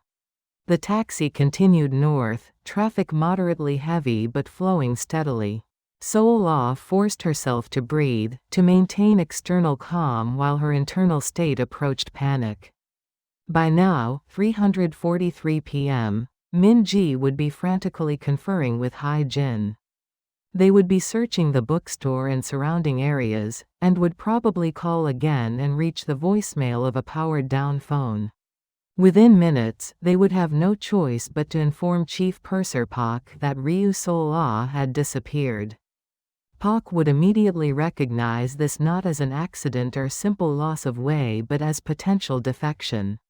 His state security training would kick in, and emergency protocols would activate.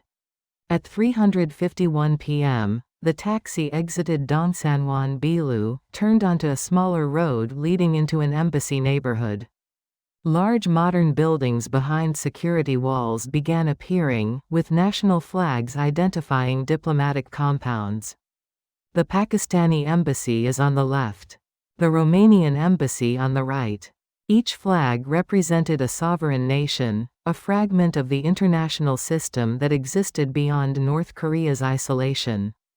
At 3:56 p.m., the South Korean flag came into view, the Taeguk circle and trigrams on a white background flying over a substantial modern compound. The embassy occupied a prominent position on the street, behind concrete security barriers and steel fencing, with guard posts visible at the entrance gates. The taxi slowed, approaching the embassy's main entrance. "Right here is good, thank you," Seol-ah said, her voice somehow remaining steady. The driver pulled to the curb approximately 30 meters from the embassy gate.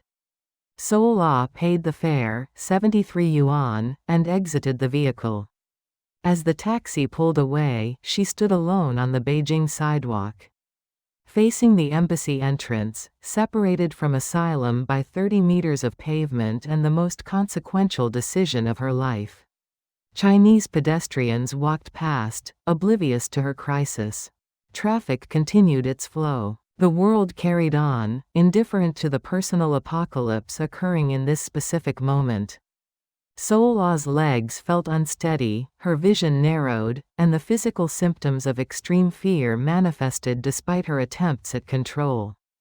She thought of her parents, of Min-ji and Hai-jin probably in the midst of panicked phone calls, of Chief Purser Pak. Almost certainly contacting North Korean embassy security at this very moment, of the vast machinery of state power beginning to mobilize in response to her defection.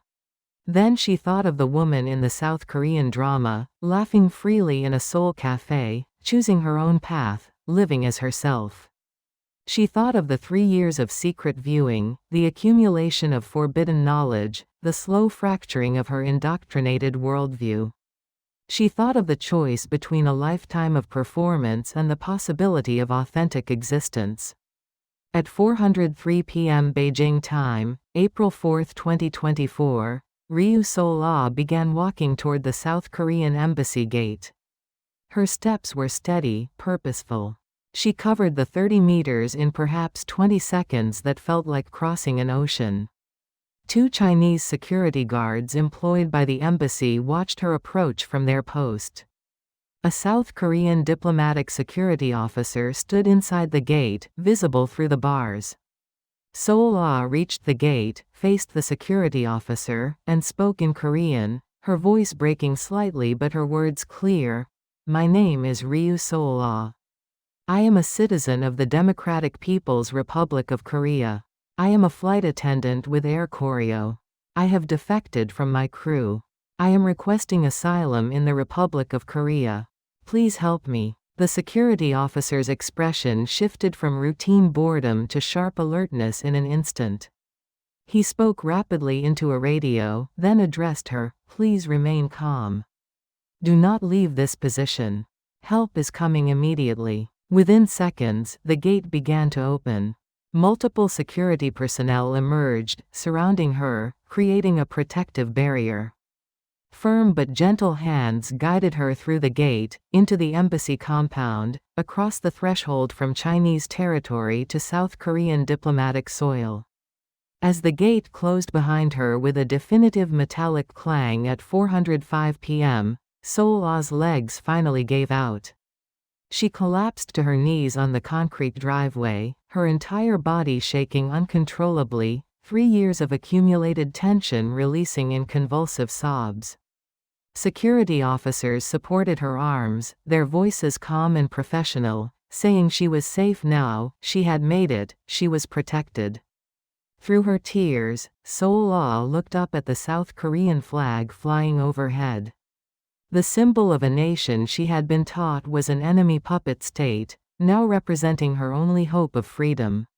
The massive steel gate stood between her and Beijing, between her and the North Korean officials, who would soon be searching for her desperately, between her past and whatever future awaited. Inside the compound, embassy personnel rushed out to meet her, to begin the asylum process, to transform her from North Korean citizen to defector to, eventually, South Korean refugee. But in this moment, kneeling on South Korean diplomatic territory, still wearing the clothes she had put on that morning in room 512 of the Gyeongwo Hotel, still carrying the 3,200 yuan distributed across her pockets, Ryu Seol-ah existed in the liminal space between identities, between lives, between worlds. She had crossed the desperate distance. She had made the choice. And there would be no going back. Hanawon Resettlement Center, Ansung, Gyeonggi Province, South Korea. June 18, 2024, 7:23 a.m.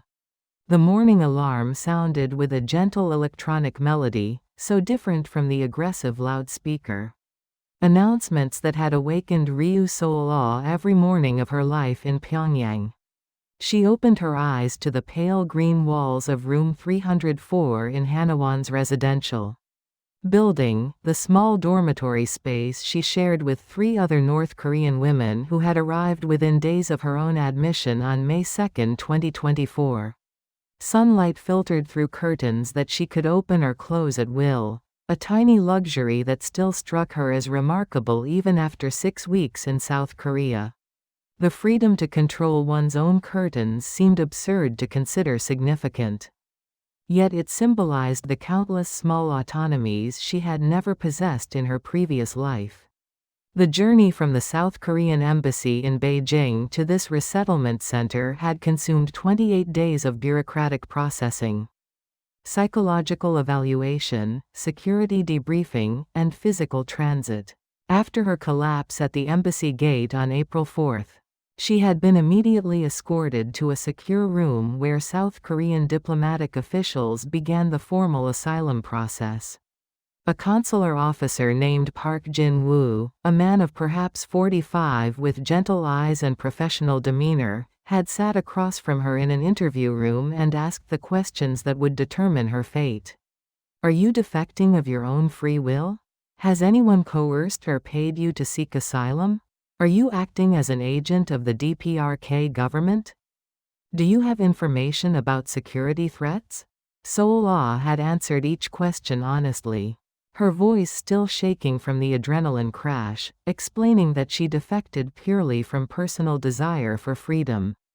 That no one knew of her plans, that she had no intelligence value beyond her observations as an ordinary flight attendant. The Chinese government, notified of her presence on South Korean diplomatic territory, had cooperated with the standard protocols for such cases. An arrangement developed over years of handling North Korean defectors who reached ROC embassies in China. Chinese authorities preferred to avoid direct involvement, treating these situations as matters between the two Koreas to be resolved on diplomatic soil. On April 19, 2024, after 15 days of processing in the embassy's secure facilities, Seol-ah had been transported to Beijing Capital International Airport under diplomatic protection, placed on a Korean air flight to Incheon International Airport. Her journey to South Korea made possible by the very international aviation system she had served from the other side. The flight itself had been surreal, a KE-852 afternoon departure on a Boeing 777, nothing like the aging Tupolevs of Air Koryo. Seol-ah had sat in an economy seat beside Consular Officer Park, who accompanied defectors on such transits, and watched through the window as the Chinese coastline gave way to the Yellow Sea, then Korean peninsula approaching from the west. The pilot announced descent into Incheon, welcomed passengers to the Republic of Korea, and Seol-ah had pressed her forehead against the window, crying silently as the country she had been taught was hell revealed itself as gleaming modern infrastructure, highways dense with traffic, cities sprawling in every direction.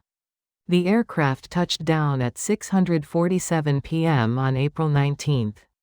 And she had taken her first steps on South Korean soil at 7:23 p.m., her legs unsteady, her entire existence transformed.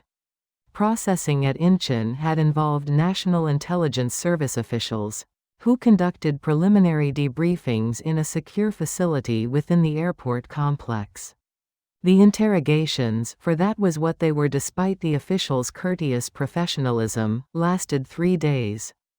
Intelligence officers asked detailed questions about Air Koryo operations, crew surveillance procedures, North Korean embassy security protocols in Beijing, names and backgrounds of crew members, and supervising officers. Seol-ah answered everything she knew, understanding that her cooperation was expected, that her value as a defector derived partly from whatever information she could provide about DPRK systems. She described Chief Purser Pak's surveillance methods, the pre-flight political briefings, and the procedures for monitoring crews abroad. She provided names, though doing so felt like additional betrayal. Hong Yi-and-hee, who had also glimpsed forbidden media. Choi Min-ji, who had been her roommate and friend. Captain Yi, who had piloted her final flight. These people would now be investigated, possibly punished for failing to detect her defection intentions. The guilt settled over her like a physical weight.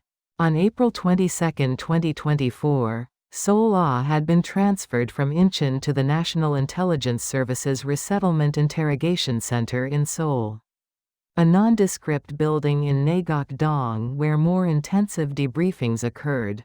For 10 days, from April 22 to May 1, she underwent 8 to 10 hours daily of questioning, psychological evaluation, and verification procedures designed to confirm she was genuinely a defector rather than a planted agent. The interrogators, professional and generally kind, asked her to recount her life history multiple times, looking for inconsistencies that might indicate deception. They asked about her family's backgrounds, her education, her job duties, and her reasons for defecting. They showed her photographs of known North Korean intelligence operatives and asked if she recognized anyone. They evaluated her knowledge of South Korean society, testing whether her claimed exposure to K-dramas was a genuine or fabricated cover story. The psychological assessments proved particularly challenging. A psychiatrist named Drive Kim Sun-hee, a woman of perhaps 50 with a warm but penetrating gaze, conducted multiple sessions exploring Seol-ah's mental state, her emotional responses to defection, her feelings about the family she had left behind. It is normal to experience complicated grief, Drive Kim explained during their session on April 27, 2024. You have escaped oppression, but you have also lost everyone you love. You have gained freedom, but you carry guilt for your family's suffering. These contradictory emotions will not resolve quickly. Recovery from totalitarianism is a long process.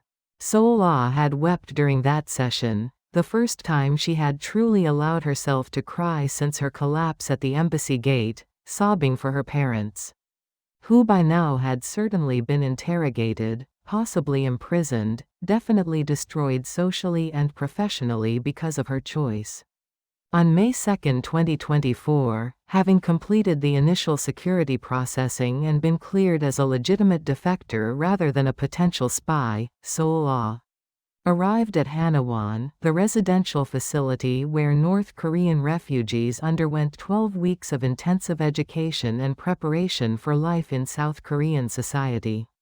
The center, located in Ansung City, approximately 80 kilometers south of Seoul, occupied a secure campus of modern buildings surrounded by fencing and security checkpoints, not to keep residents confined, but to protect them from potential North Korean agents who might attempt kidnapping or assassination of high-profile defectors. Hanawan, whose name is a combination of Hana, meaning one, and Wan, meaning house, symbolized the goal of reunification, of making one house from two Koreas. The facility had operated since 1999, processing thousands of defectors through its programs. The curriculum covered practical skills for navigating capitalist society, financial literacy, job search techniques, understanding South Korean legal and social systems, basic computer skills, and psychological counseling to address trauma from life under totalitarian rule. The center housed approximately 200 residents at any given time, divided into separate facilities for men and women, with classes organized by age and educational background. Seol-ah's roommates in room 304 represented the diversity of North Korean defector experiences. Kim Mi-sun, age 38, had escaped via China after her husband died in a mining accident, and she faced starvation trying to support two young children, who remained in North Korea with grandparents, a separation that haunted her every moment. Lee Hae-jin, age 29, had been a market trader in Cheongjin, who had built underground business networks and fled when authorities began investigating her capitalist activities. Park Soon-yi, age 43, had been a factory worker, whose exposure to smuggled Chinese television broadcasts had awakened her desire for freedom, similar to Seol-ah's own experience. They were women of different backgrounds, ages, and circumstances, united by the shared experience of choosing escape over security, freedom over family. The first weeks at Hanawan had been overwhelming, a cascade of new experiences and information that left Seol-ah mentally exhausted each night.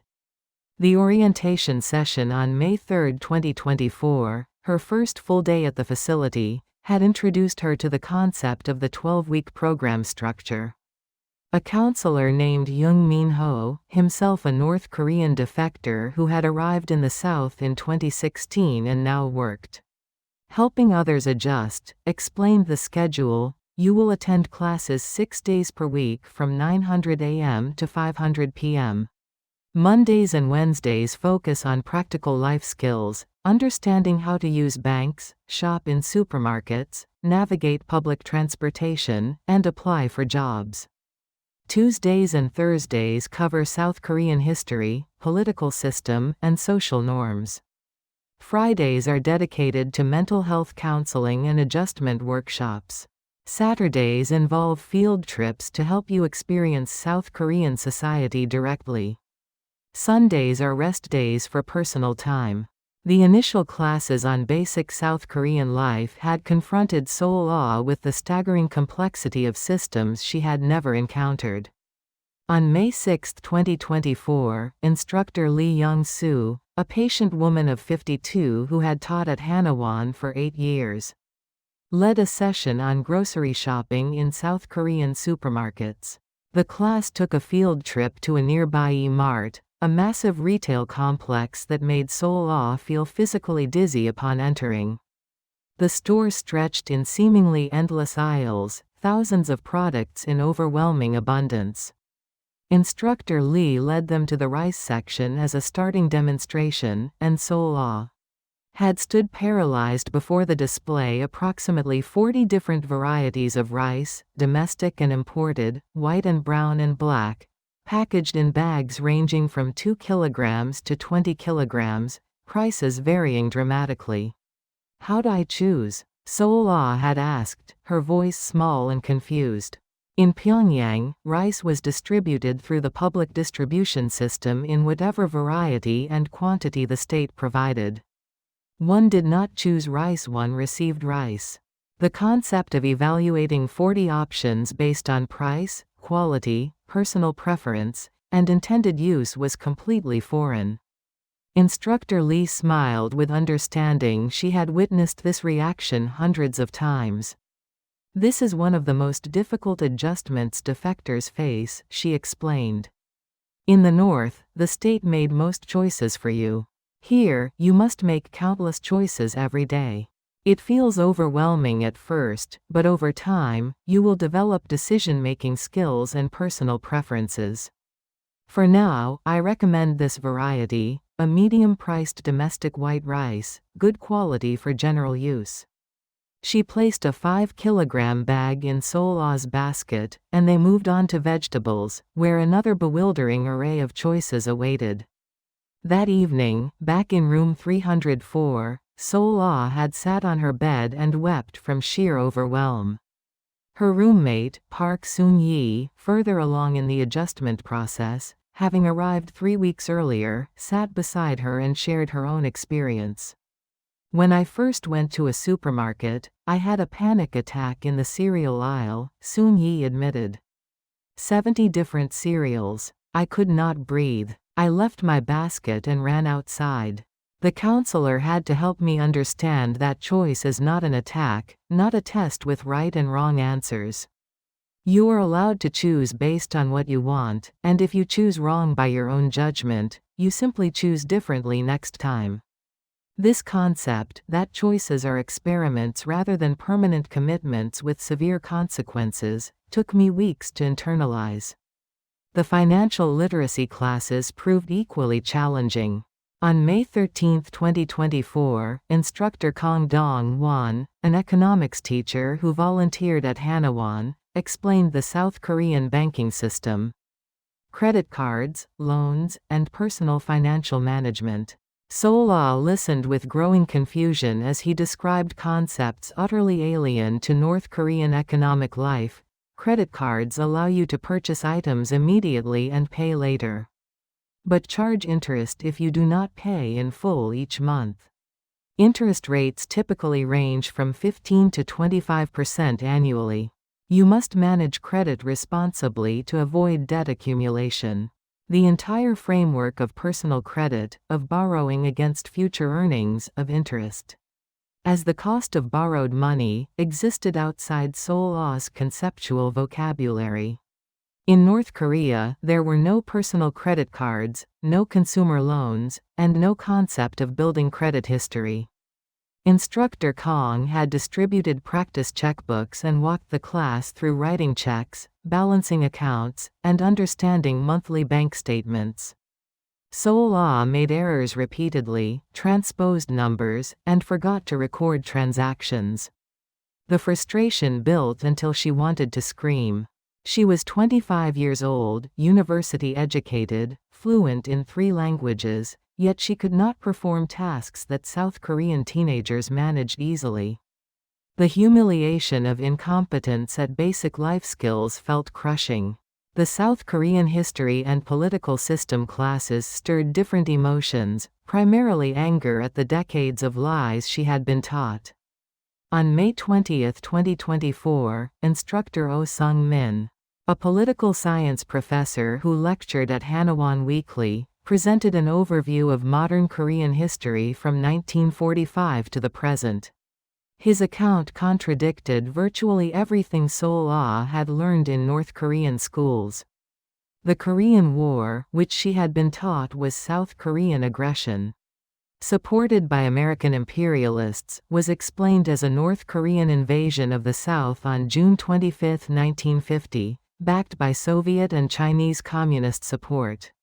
The economic development of South Korea from war-devastated poverty in the 1950s to a wealthy modern democracy was documented with photographs, statistics, and historical records.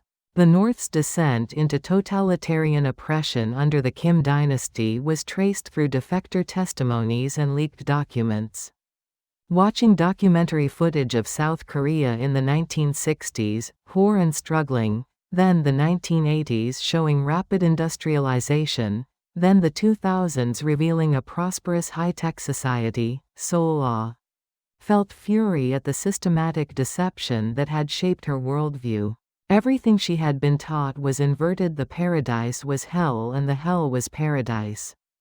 The realization that her entire education had been propaganda rather than truth created a kind of intellectual vertigo. A sense that she could trust nothing she thought she knew. During the Q&A session after that lecture, Seol-ah raised her hand and asked, "How do we know this version is true?" In the North, we were shown evidence that seemed convincing of their historical narrative. Here, you show us different evidence.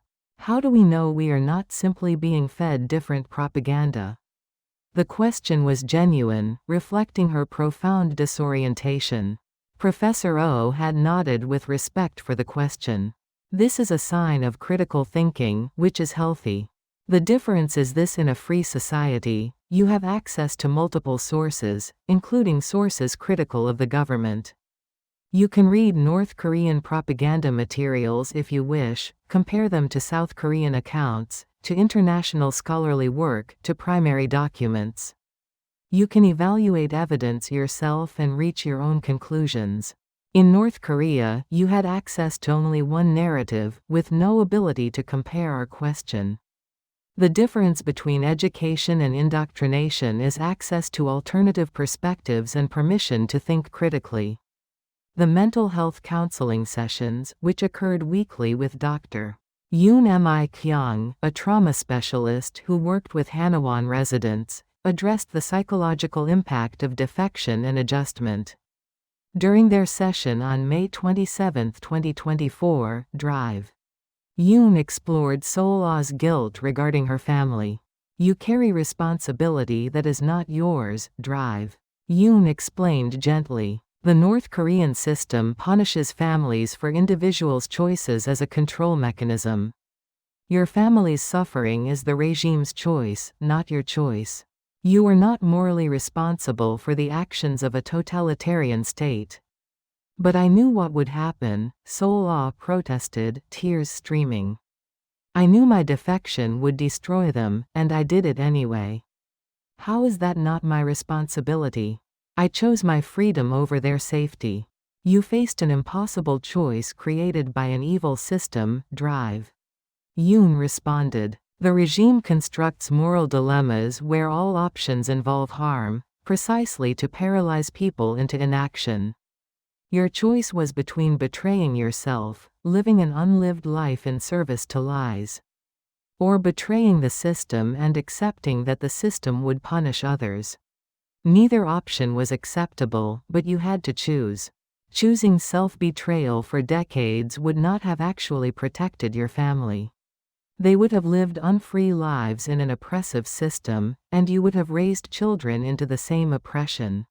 Your guilt is understandable, but you must work toward accepting that you are not responsible for evil imposed by others." The counseling helped marginally, but the guilt remained a constant weight, particularly at night when sleep brought dreams of her parents. Seol-ah often woke in the pre-dawn darkness, tears on her face.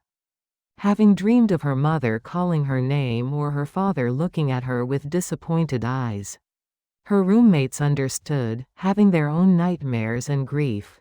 They comforted each other in the dark, whispered reassurances, shared the burden of impossible choices. The field trips to experience South Korean society provided moments of wonder amid the difficulty. On June 1, 2024, the Hanwon residents traveled to Seoul for a guided tour of the city. They visited Gyeongbokgung Palace, walked through Insadong's traditional streets, ate lunch in a Korean restaurant where they ordered from picture menus, and traveled on the subway system. The subway particularly astonished Seol-ah. The Pyongyang metro existed, but it was limited to 2 lines serving primarily as a propaganda showcase. Seoul's subway comprised 9 lines connecting the entire metropolitan area, trains arriving every few minutes. Millions of people traveling independently to thousands of destinations. The scale and efficiency represented infrastructure investment beyond anything North Korea had achieved. In the restaurant, a moment occurred that crystallized both the liberation and loss Seol-ah experienced. The group sat at a large table, and the server brought menus featuring dozens of options for bibimbap, bulgogi, samgitang, and numerous dishes. Seol-ah ordered dulcet bibimbap, a stone pot rice dish with vegetables and beef, made according to her specifications. Extra vegetables, mild spice level, and beef cooked medium. When the dish arrived, steaming and fragrant, she mixed it according to her preference and took a bite. The taste was excellent, but what struck her was the realization I chose this. I decided what to eat, how to prepare it according to my own preferences. No one assigned this meal, approved this choice, or monitored whether my selection reflected proper ideology. This meal is mine. The joy of that autonomy collided immediately with grief, because she could never share this experience with her mother, could never take her parents to a Seoul restaurant, and watch them make choices from an abundant menu. The freedom was real and precious, but it was solitary. Her family remained in prison while she sat in a restaurant ordering bibimbap. The tears came unexpectedly and overwhelmingly. Seol-ah sat at the table crying while her bibimbap cooled. Unable to explain to her concerned tablemates that she wept from simultaneous joy and sorrow so intertwined they were indistinguishable. Park Soon-yi placed a hand on her shoulder, understanding without explanation. "Freedom is heavy," Soon-yi said quietly. "We carry our liberation like a stone."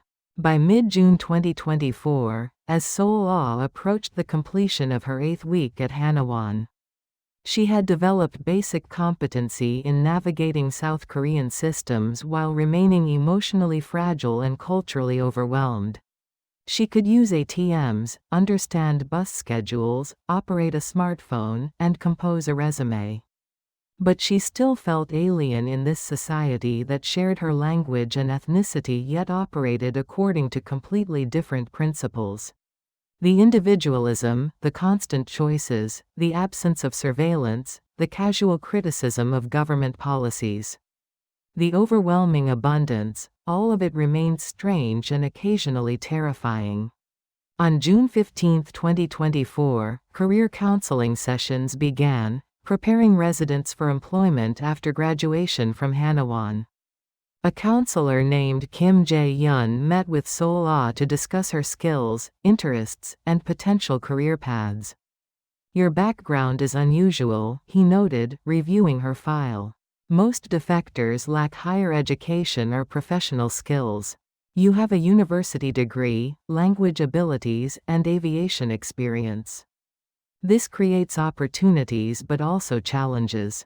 "What challenges?" Seol-ah asked. "South Korean airlines are unlikely to hire defectors as flight attendants," Kim explained frankly. "Security concerns, potential political complications, passenger nervousness, and many factors create barriers. However, your language skills and cultural knowledge of Russia and China could be valuable in international business, translation services, or education. You might consider attending a university to get a South Korean degree, as North Korean credentials are not recognized professionally. The government provides educational support for defectors, including university tuition assistance." The idea of returning to university, essentially restarting her education, felt simultaneously exciting and exhausting. Seol-ah was 25, had already completed undergraduate education, and now faced years more study to legitimize her credentials in her new country. Yet the prospect of studying international relations or languages in an academic environment where free inquiry was permitted, where she could access any information and develop her own conclusions, held tremendous appeal. "I want to attend university," Seol-ah decided. I want to study properly, learn real history and political science, and understand the world without propaganda filtering everything. And eventually, I want to help other defectors, maybe work at a center like Hanawan. My experience, having been part of the elite in the North. Having worked internationally, having encountered the outside world and chosen to escape, maybe that experience has value in helping others adjust. Counselor Kim smiled, made notes in her file. This is a good goal. We will help you prepare university applications. Seoul National University, Korea University, Ewha Women's University, and several institutions have programs supporting North Korean defectors. You have time to build your future. Now, on this June morning, 42 days into her Hanawan residency, Seol-ah rose from bed, showered in the shared bathroom, and dressed in casual clothes provided by the center jeans and a simple blouse in soft blue cotton. She stood at the window of room 304, looking out at the Hanawan campus, the surrounding Ansung countryside, and the mountains visible in the distance. Somewhere beyond those mountains, 195 kilometers to the north, lay the DMZ. The demilitarized zone that divided the peninsula, and beyond that, the country where her parents faced each day bearing the shame of a defector daughter. She could not save them. She could not undo her choice. She could only carry forward, building a life that honored their sacrifices even as it diverged completely from the path they would have chosen. Her freedom was heavy, as Soon-yi said, but it was freedom nonetheless. She would learn to carry it. At 7:58 a.m., the morning bell rang, signaling breakfast. Seol-ah left room 304, joining the stream of women heading to the cafeteria. Today's schedule included a morning class on South Korean workplace culture, an afternoon session on democratic civic participation, and an evening counseling group about managing complicated grief. The curriculum of freedom continued, day by day, building skills and processing trauma, preparing her to eventually leave Hanawan and enter South Korean society as a full participant. The road ahead remained long and uncertain, but Ryu Seol-ah walked it with increasing steadiness, each day a small victory of adjustment, each week a gradual strengthening of her ability to bear the weight of freedom and loss together. She was learning, slowly, to be the person she had never been allowed to become. Seoul, Republic of Korea. March 15, 2027, 6:34 a.m. The pre-dawn sky over Seoul glowed with that particular quality of urban twilight. The darkness not quite surrendering to morning, city lights still competing with the approaching sun. Ryu Seol-ah, now 28 years old, stood at the window of her small studio apartment in Sindong-dong, a modest neighborhood in Yeongji-yu district. Watching the city awaken beneath her 7th-floor vantage point. The apartment was compact, approximately 20 square meters, what Koreans call a Goshiwon-style residence. But it was hers, paid for with her own earnings from part-time work and government defector support subsidies. The space contained a single bed, a small desk where her laptop sat surrounded by textbooks, a compact kitchenette, and a bathroom barely large enough for a shower. By North Korean elite standards, it would have seemed cramped and inadequate. By the standards of a defector rebuilding her life, it represented hard-won independence and dignity. Nearly 3 years had passed since that desperate afternoon in Beijing when she had walked through the South Korean embassy gate, transforming from Air Koryo flight attendant to refugee in a single irrevocable step. The time had been measured not in smooth progression but in irregular rhythms of progress and setback, achievement and grief, adaptation and resistance. The young woman who had collapsed sobbing on embassy concrete in April 2024 had been gradually, painfully reconstructed into someone who could navigate Seoul's subway system without anxiety. Who could order coffee using the bewildering array of customization options South Koreans expected, who could engage in casual political debate without fear of imprisonment. Who was learning, day by difficult day, what it meant to exist as herself rather than as a performance. Seol-ah turned from the window and began her morning routine, movements practiced over countless repetitions. Shower in the tiny bathroom, brief and efficient due to water heating costs she monitored carefully on her limited budget. Dressed in what had become her standard university attire, dark jeans, a plain sweater in muted gray, and comfortable walking shoes. Minimal makeup applied with the skill that remained from her flight attendant training, though now chosen according to her preferences rather than regulation requirements. Hair pulled into a simple ponytail, practical and unremarkable. The goal was to blend, to appear as just another university student among thousands, to be invisible in the protective anonymity of urban density. At 7:15 a.m., Seol-ah left her apartment, descended the narrow stairwell, and emerged onto the street, where Sindong-dong was already animated with morning activity. Ajumas, middle-aged Korean women who were the backbone of neighborhood life, swept sidewalks in front of their shops. Salarymen in suits hurried toward subway stations, beginning their commutes to office jobs across the city. Students with backpacks walked in clusters toward bus stops. Seol-ah joined the flow, walking 3 blocks to Sindong Station on Line 2 and Line 6. Descending into the subway system that had initially terrified her with its complexity and now felt like second nature. The subway journey to Korea University, where she was currently in her second year of undergraduate studies in international relations, required 43 minutes. Including one transfer Line 6 from Sindong to Hapjeong, transfer to Line 2, ride to Annam Station, then a 12-minute walk to campus. During the journey, pressed among morning commuters in the crowded car, Seol-ah reviewed notes on her tablet for today's 900 a.m. class on East Asian Security Studies. The course, taught by Professor Nam Joo-hyuk, covered regional dynamics including North Korean nuclear development, U.S.-China competition, and alliance systems. Reading South Korean academic analysis of North Korea felt perpetually strange. Scholars discussed her former country as a case study, an analytical problem, a security threat, while she had lived it as an everyday reality. Korea University's campus, established in 1905 and occupying extensive grounds in Sungbuk-gu District, represented everything Seol-ah had never imagined education could be. The contrast with her undergraduate experience at Pyongyang University of Foreign Studies remained stark even after 2 years. At Pyongyang, education had been indoctrination, rote memorization of party ideology.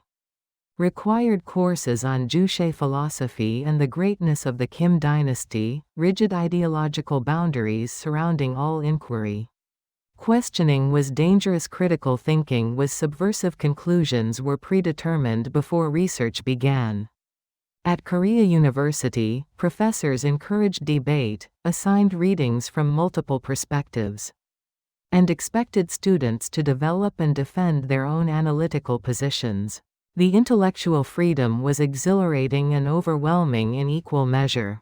Seol-ah's admission to Korea University in March 2025 had resulted from a combination of her test scores, language abilities, and the university's special admission program for North Korean defectors. South Korean universities, recognizing both humanitarian obligation and the unique perspectives defectors brought, maintained quota systems reserving positions for refugees. The government's support programs covered tuition and provided modest living stipends, making higher education accessible despite defectors' typically limited financial resources. Seol-ah had been accepted along with 7 other North Korean students in her cohort, each carrying similar stories of escape and adjustment, each rebuilding interrupted lives through education. The initial semester, spring 2025, had been academically brutal. Seol-ah discovered that despite her North Korean university degree and her intelligence, she was functionally undereducated compared to South Korean students. Her knowledge base had gaps that seemed endless, entire fields of study that did not exist in North Korea's curriculum, historical events she had never heard of or had learned only through propaganda distortion, theoretical frameworks in political science and economics that were completely new. She had spent that first semester studying 12 to 14 hours daily, reading voraciously to fill the knowledge deficits, meeting with professors during office hours to ask questions that revealed the depth of her educational deprivation. Professor Lee Sun-young, who taught Introduction to Political Theory and served as academic advisor to North Korean defector students, had been particularly instrumental in Seol-ah's adjustment. During an office hours session in April 2025, when Seol-ah had broken down, crying from frustration at her inability to understand a reading on liberal democratic theory, Professor Lee had spoken with understanding born from years of working with defector students. "You are not intellectually inferior," she had explained firmly. "You are educationally traumatized. You were taught a closed system of thought designed to prevent exactly the kind of open inquiry we expect here. Your critical thinking skills were deliberately suppressed. Recovery takes time. Be patient with yourself, and recognize that you are not just learning new information but learning an entirely new way of thinking." That conversation had given Seol-ah a framework for understanding her struggles. She was not stupid, she was deprogramming. The following semesters had shown gradual improvement. By fall 2025, she was achieving respectable grades. By spring 2026, she was earning consistent B and A marks. Now, in spring 2027, she was performing at the same level as her South Korean peers, occasionally even exceeding them in courses relating to Korean Peninsula issues where her first-hand knowledge of North Korean society provided unique analytical insight. The 900 AM East Asian Security Studies class met in a lecture hall containing approximately 80 students. Professor Nam, a scholar of 53 who had published extensively on North Korean military strategy, delivered lectures that combined academic analysis with policy relevance. Today's topic was recent developments in North Korean weapons testing and international sanctions regimes. Seol-ah sat in her usual position in the middle rows, neither front, where the most eager students congregated, nor back, where the disengaged hid, and took detailed notes as Professor Nam discussed the cycle of provocation and sanction that characterized North Korean foreign policy. The DPRK regime uses weapons development as a rational strategy, Professor Nam explained, displaying a slide showing North Korean missile tests from 2017 to 2027. Each provocation is calculated to achieve specific objectives, demonstrating military capability to deter attack, extracting diplomatic concessions in exchange for temporary restraint, maintaining internal regime legitimacy by posturing against external threats, and signaling to domestic audiences that the leadership is strong and the nation is powerful despite economic hardship. Listening to this analysis, Seol-ah experienced the familiar cognitive dissonance of understanding North Korea as both insider and outsider. She had lived in the society Professor Nam analyzed from an academic distance. She had attended the mass rallies where citizens cheered missile launches, had participated in the collective performance of nationalist fervor, and had heard the propaganda explaining each weapons test as a necessary defense against American aggression. She knew the internal logic that made the regime's actions comprehensible to its population, even as she now understood the external perspective that viewed those same actions as threatening, irrational, and tragic. During the discussion period, a student named Park Min-seo raised his hand and asked, "Professor, do ordinary North Koreans actually support the weapons programs? Or is that support manufactured by the regime?" The question, typical of South Korean curiosity about life in the North, was one Seol-ah had heard variations of countless times. Professor Nam paused, then gestured toward Seol-ah. Ms. Ryu, you have direct experience with this question. Would you be willing to share your perspective? He always asked permission before putting her on the spot, respecting that she might not want to identify herself as a defector or discuss her past. Seol-ah nodded, took a breath, and spoke into the lecture hall's attentive silence. Support is complicated, she began, her voice steady from practice. Most ordinary people do not think deeply about weapons, policy or foreign affairs because daily life is consumed with survival, finding food, maintaining housing, avoiding political trouble.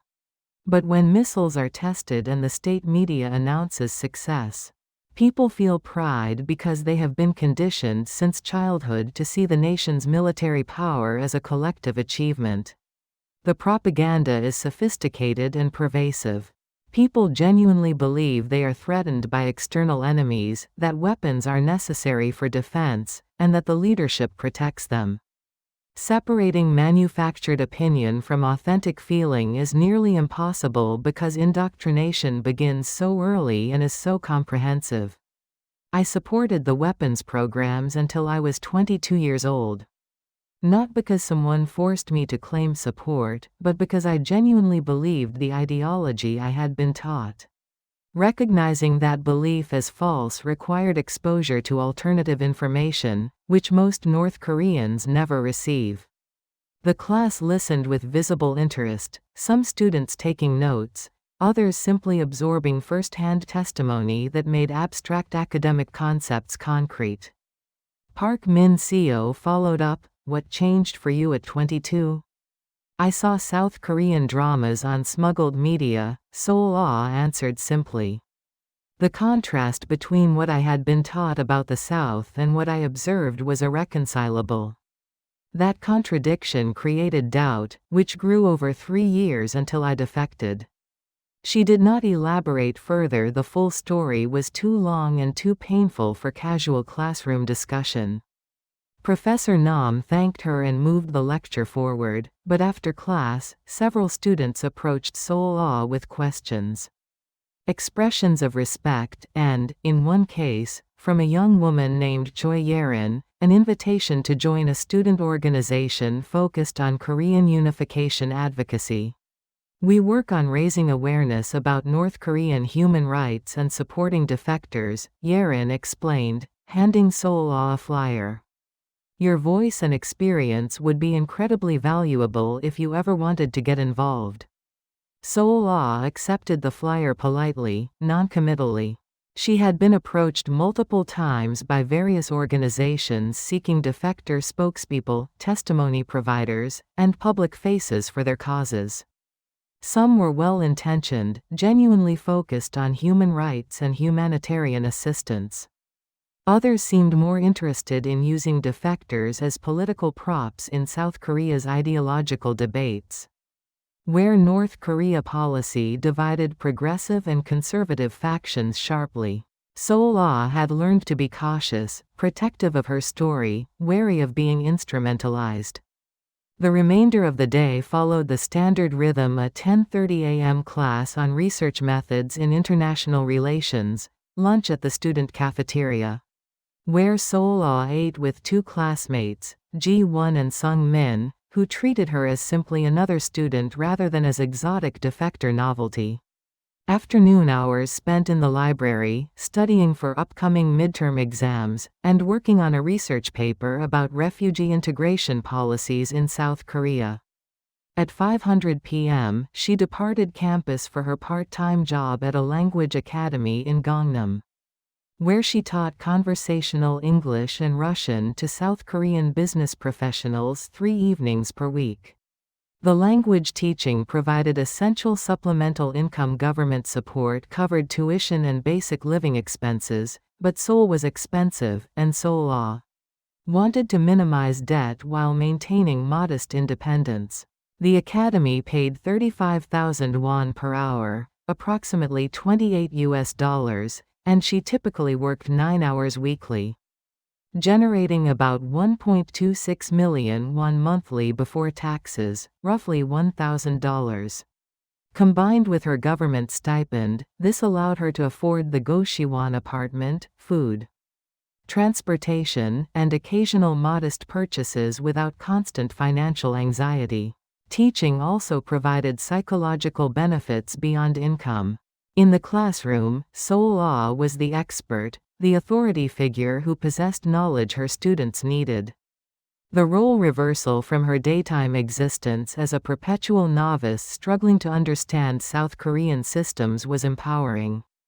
Her students, primarily professionals in their 30s and 40s, respected her language skills and appreciated her patient teaching style. They knew she was North Korean. The academy had been transparent during hiring, and her accent occasionally revealed her origin. But to her students, this background was an interesting detail rather than a defining characteristic. They cared about improving their English and Russian, and Seol-ah delivered results. The evening's classes concluded at 9:30 p.m. Seol-ah took the subway back to Sindong-dong, arriving at her apartment at 10:47 p.m., exhausted from the 15-hour day that was her normal schedule. She prepared a simple dinner of kimchi fried rice, ate while reviewing notes for tomorrow's classes, then showered and prepared for bed. Before sleeping, she engaged in the ritual that had become both comfort and torment, checking the online databases maintained by Defector support organizations, searching for any information about her family. Over the past 3 years, Seol-ah had learned fragments of their fate through the informal information networks that connected defectors with sources inside North Korea. Chinese traders who maintained North Korean business contacts, NGO workers with intelligence sources, and other defectors who had left more recently and possessed current information. All contributed to a complex intelligence picture that was always incomplete and sometimes contradictory. What she had learned was devastating but not unexpected. Her father, Ryu Seol-ah, had been immediately detained after her defection was discovered on April 4, 2024. He had been interrogated for 3 weeks, accused of ideological weakness and failure to properly educate his daughter. Stripped of his position at the Ministry of Foreign Affairs, and expelled from the Workers' Party. According to information Seol-ah received in September 2024, he had been sentenced to 2 years of forced labor at a re-education camp in North Hamgyong Province. Her mother, Kim Hye-won, had been subjected to public criticism sessions in their neighborhood. Forced to denounce her daughter as a traitor, and relegated to menial factory work, her previous status as a respected retired teacher erased. Her brother, Ryu Seol-ah, had been discharged from his military officer position and sent to a punishment unit in the mountains near the Chinese border. His promising career destroyed by association with a defector sister. The information about her family's suffering arrived in increments, each new detail a fresh wound. In December 2025, a defector who had arrived in the south via the China-Southeast Asia route reported seeing Seol-ah's father at a market in Musan, North Hamgyong, in August 2025. The witness described him as thin, aged beyond his years, working as a manual laborer loading trucks. He looked broken, the defector had reported, and those words haunted Seol-ah for months. In June 2026, another source indicated that her mother had attempted suicide by overdosing on medication in February 2026, but had been discovered and survived. The suicide attempt had brought additional punishment, a short detention for anti-state behavior, and intensified surveillance. The most recent information, received just 2 weeks ago on March 1, 2027, suggested that her father had been released from the re-education camp in April 2026 after completing his sentence, but remained in internal exile in North Hamgyong, prohibited from returning to Pyongyang.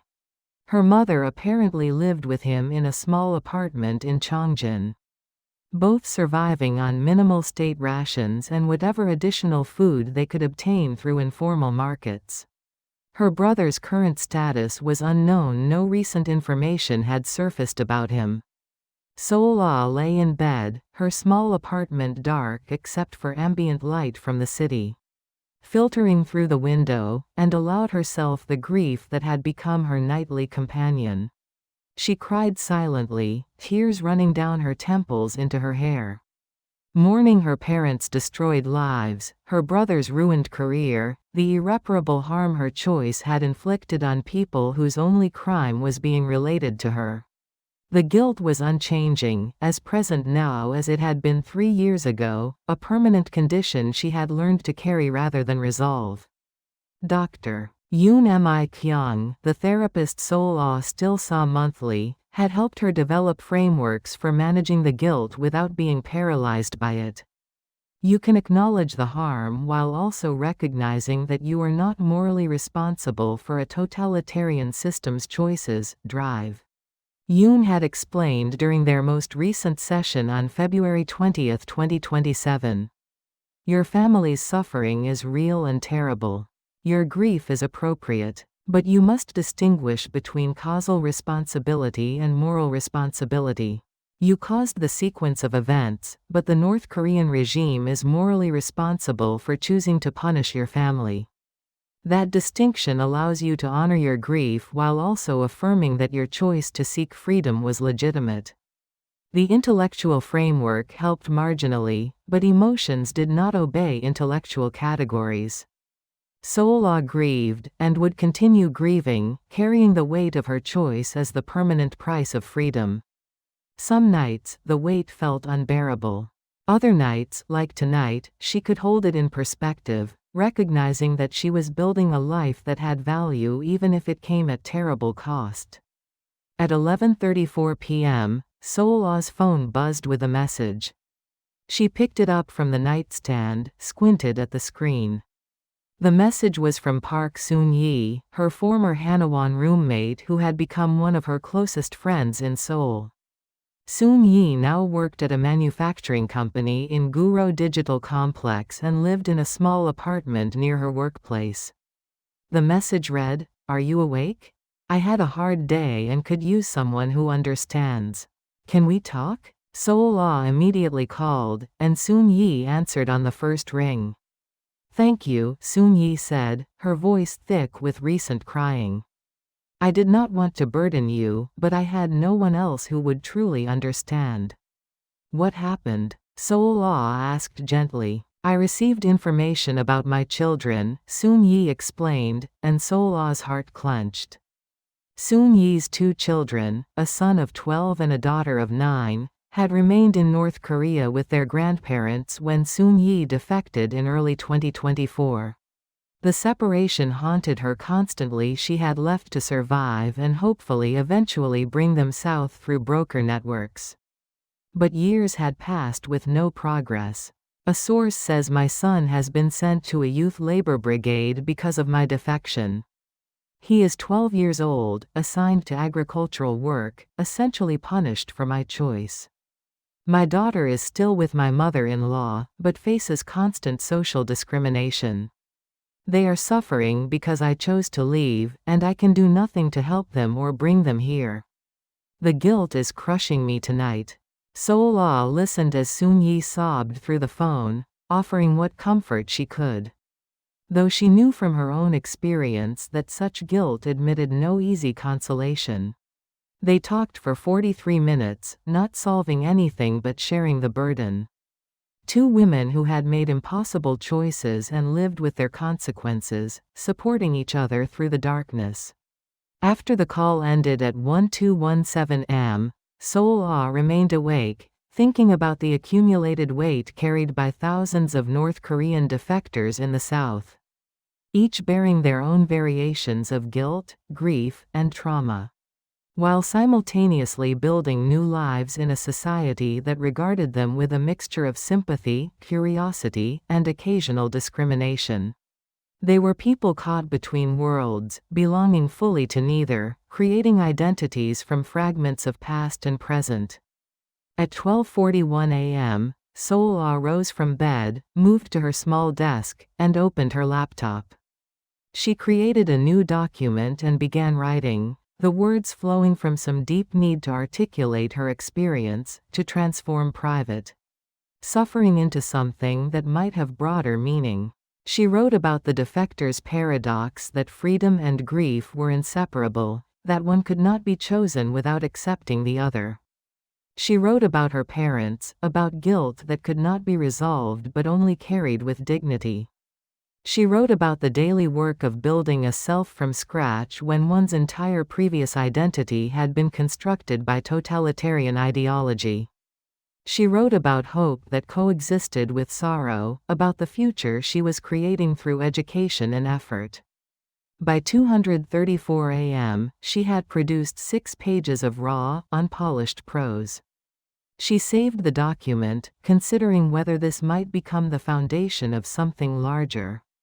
Perhaps a memoir or essay collection that could offer other defectors a sense of solidarity, or offer South Koreans a deeper understanding of the defector experience beyond sensationalized media portrayals.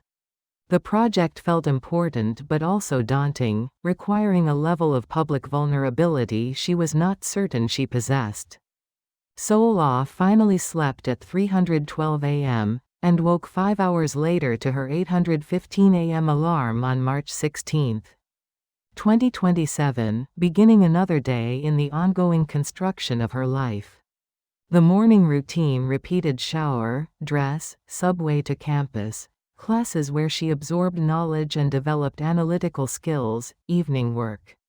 Teaching languages, late-night study, and the perpetual internal negotiation between past and future, grief and hope, the person she had been and the person she was becoming.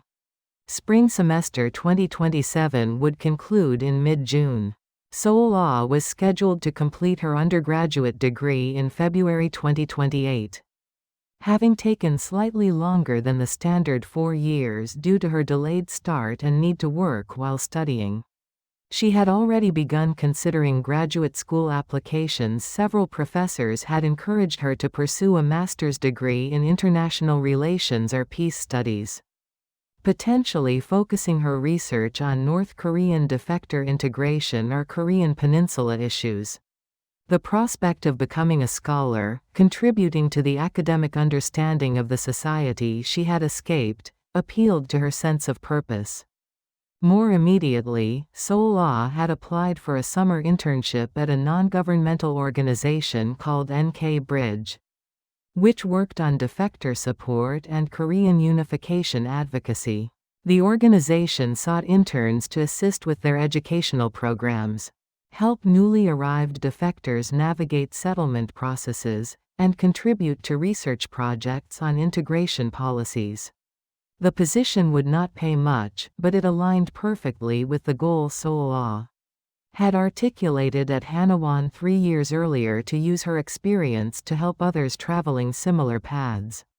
On March 22, 2027, 1 week after the day described above, Seol-ah received the email notification that NK Bridge had accepted her internship application for the summer session beginning in July. She read the acceptance letter sitting in the Korea University Library, and felt tears rising unexpectedly. Not from grief this time but from something approaching joy. The internship represented validation that her experience had value, that she could transform her suffering into service, that the life she was building had purpose beyond personal survival. That evening, Seol-ah called Park Soon-yi to share the news. Soon-yi congratulated her with genuine excitement, then said something that captured the strange duality of their existence. "You are building wings again, flying toward a future you choose. But you fly carrying stones, the weight of everyone you left behind. I suppose this is what freedom means for people like us, flight and burden together, inseparable." The metaphor resonated deeply. Seol-ah had been a flight attendant, literally working in the air, but those flights had been circumscribed by surveillance, restricted routes, and constant monitoring. Now she was learning to fly in a different sense.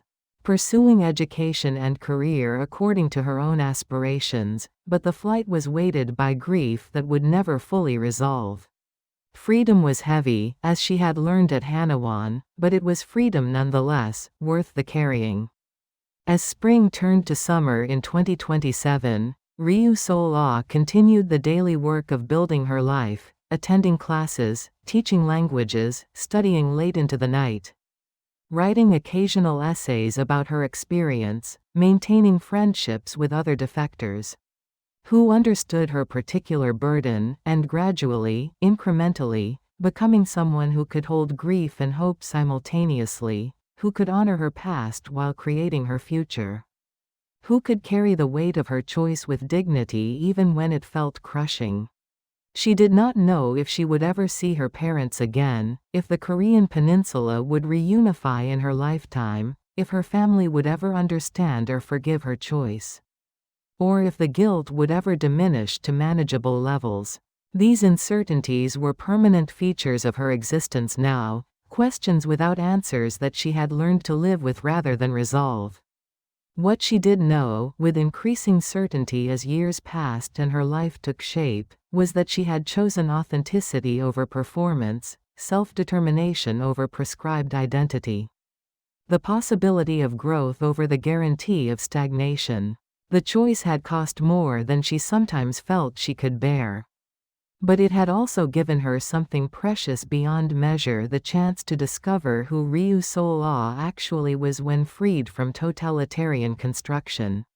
She was 28 years old, a university student and language teacher, a North Korean defector and emerging South Korean citizen, a daughter who loved the parents she had destroyed, a friend who supported others carrying similar burdens, a writer beginning to find her voice, a scholar in formation, a woman learning to inhabit her own life rather than performing someone else's script. She was wounded and healing, guilty and justified, grieving and hopeful, broken and rebuilding, all at once, all the time. She was, finally, herself. And she was learning, day by day, that this was enough. The morning sun rose over Seoul, illuminating the city where millions pursued their various dreams. Among them one young woman who had crossed an impossible distance to claim the simple, extraordinary right to author her own story. Ryu Seol-ah stood at her apartment window, watching the light spread across the urban landscape, and felt ready to face another day in the ongoing journey of becoming free. The sky stretched endlessly above, and she was learning, finally, how to fly with unbound wings, even while carrying stones.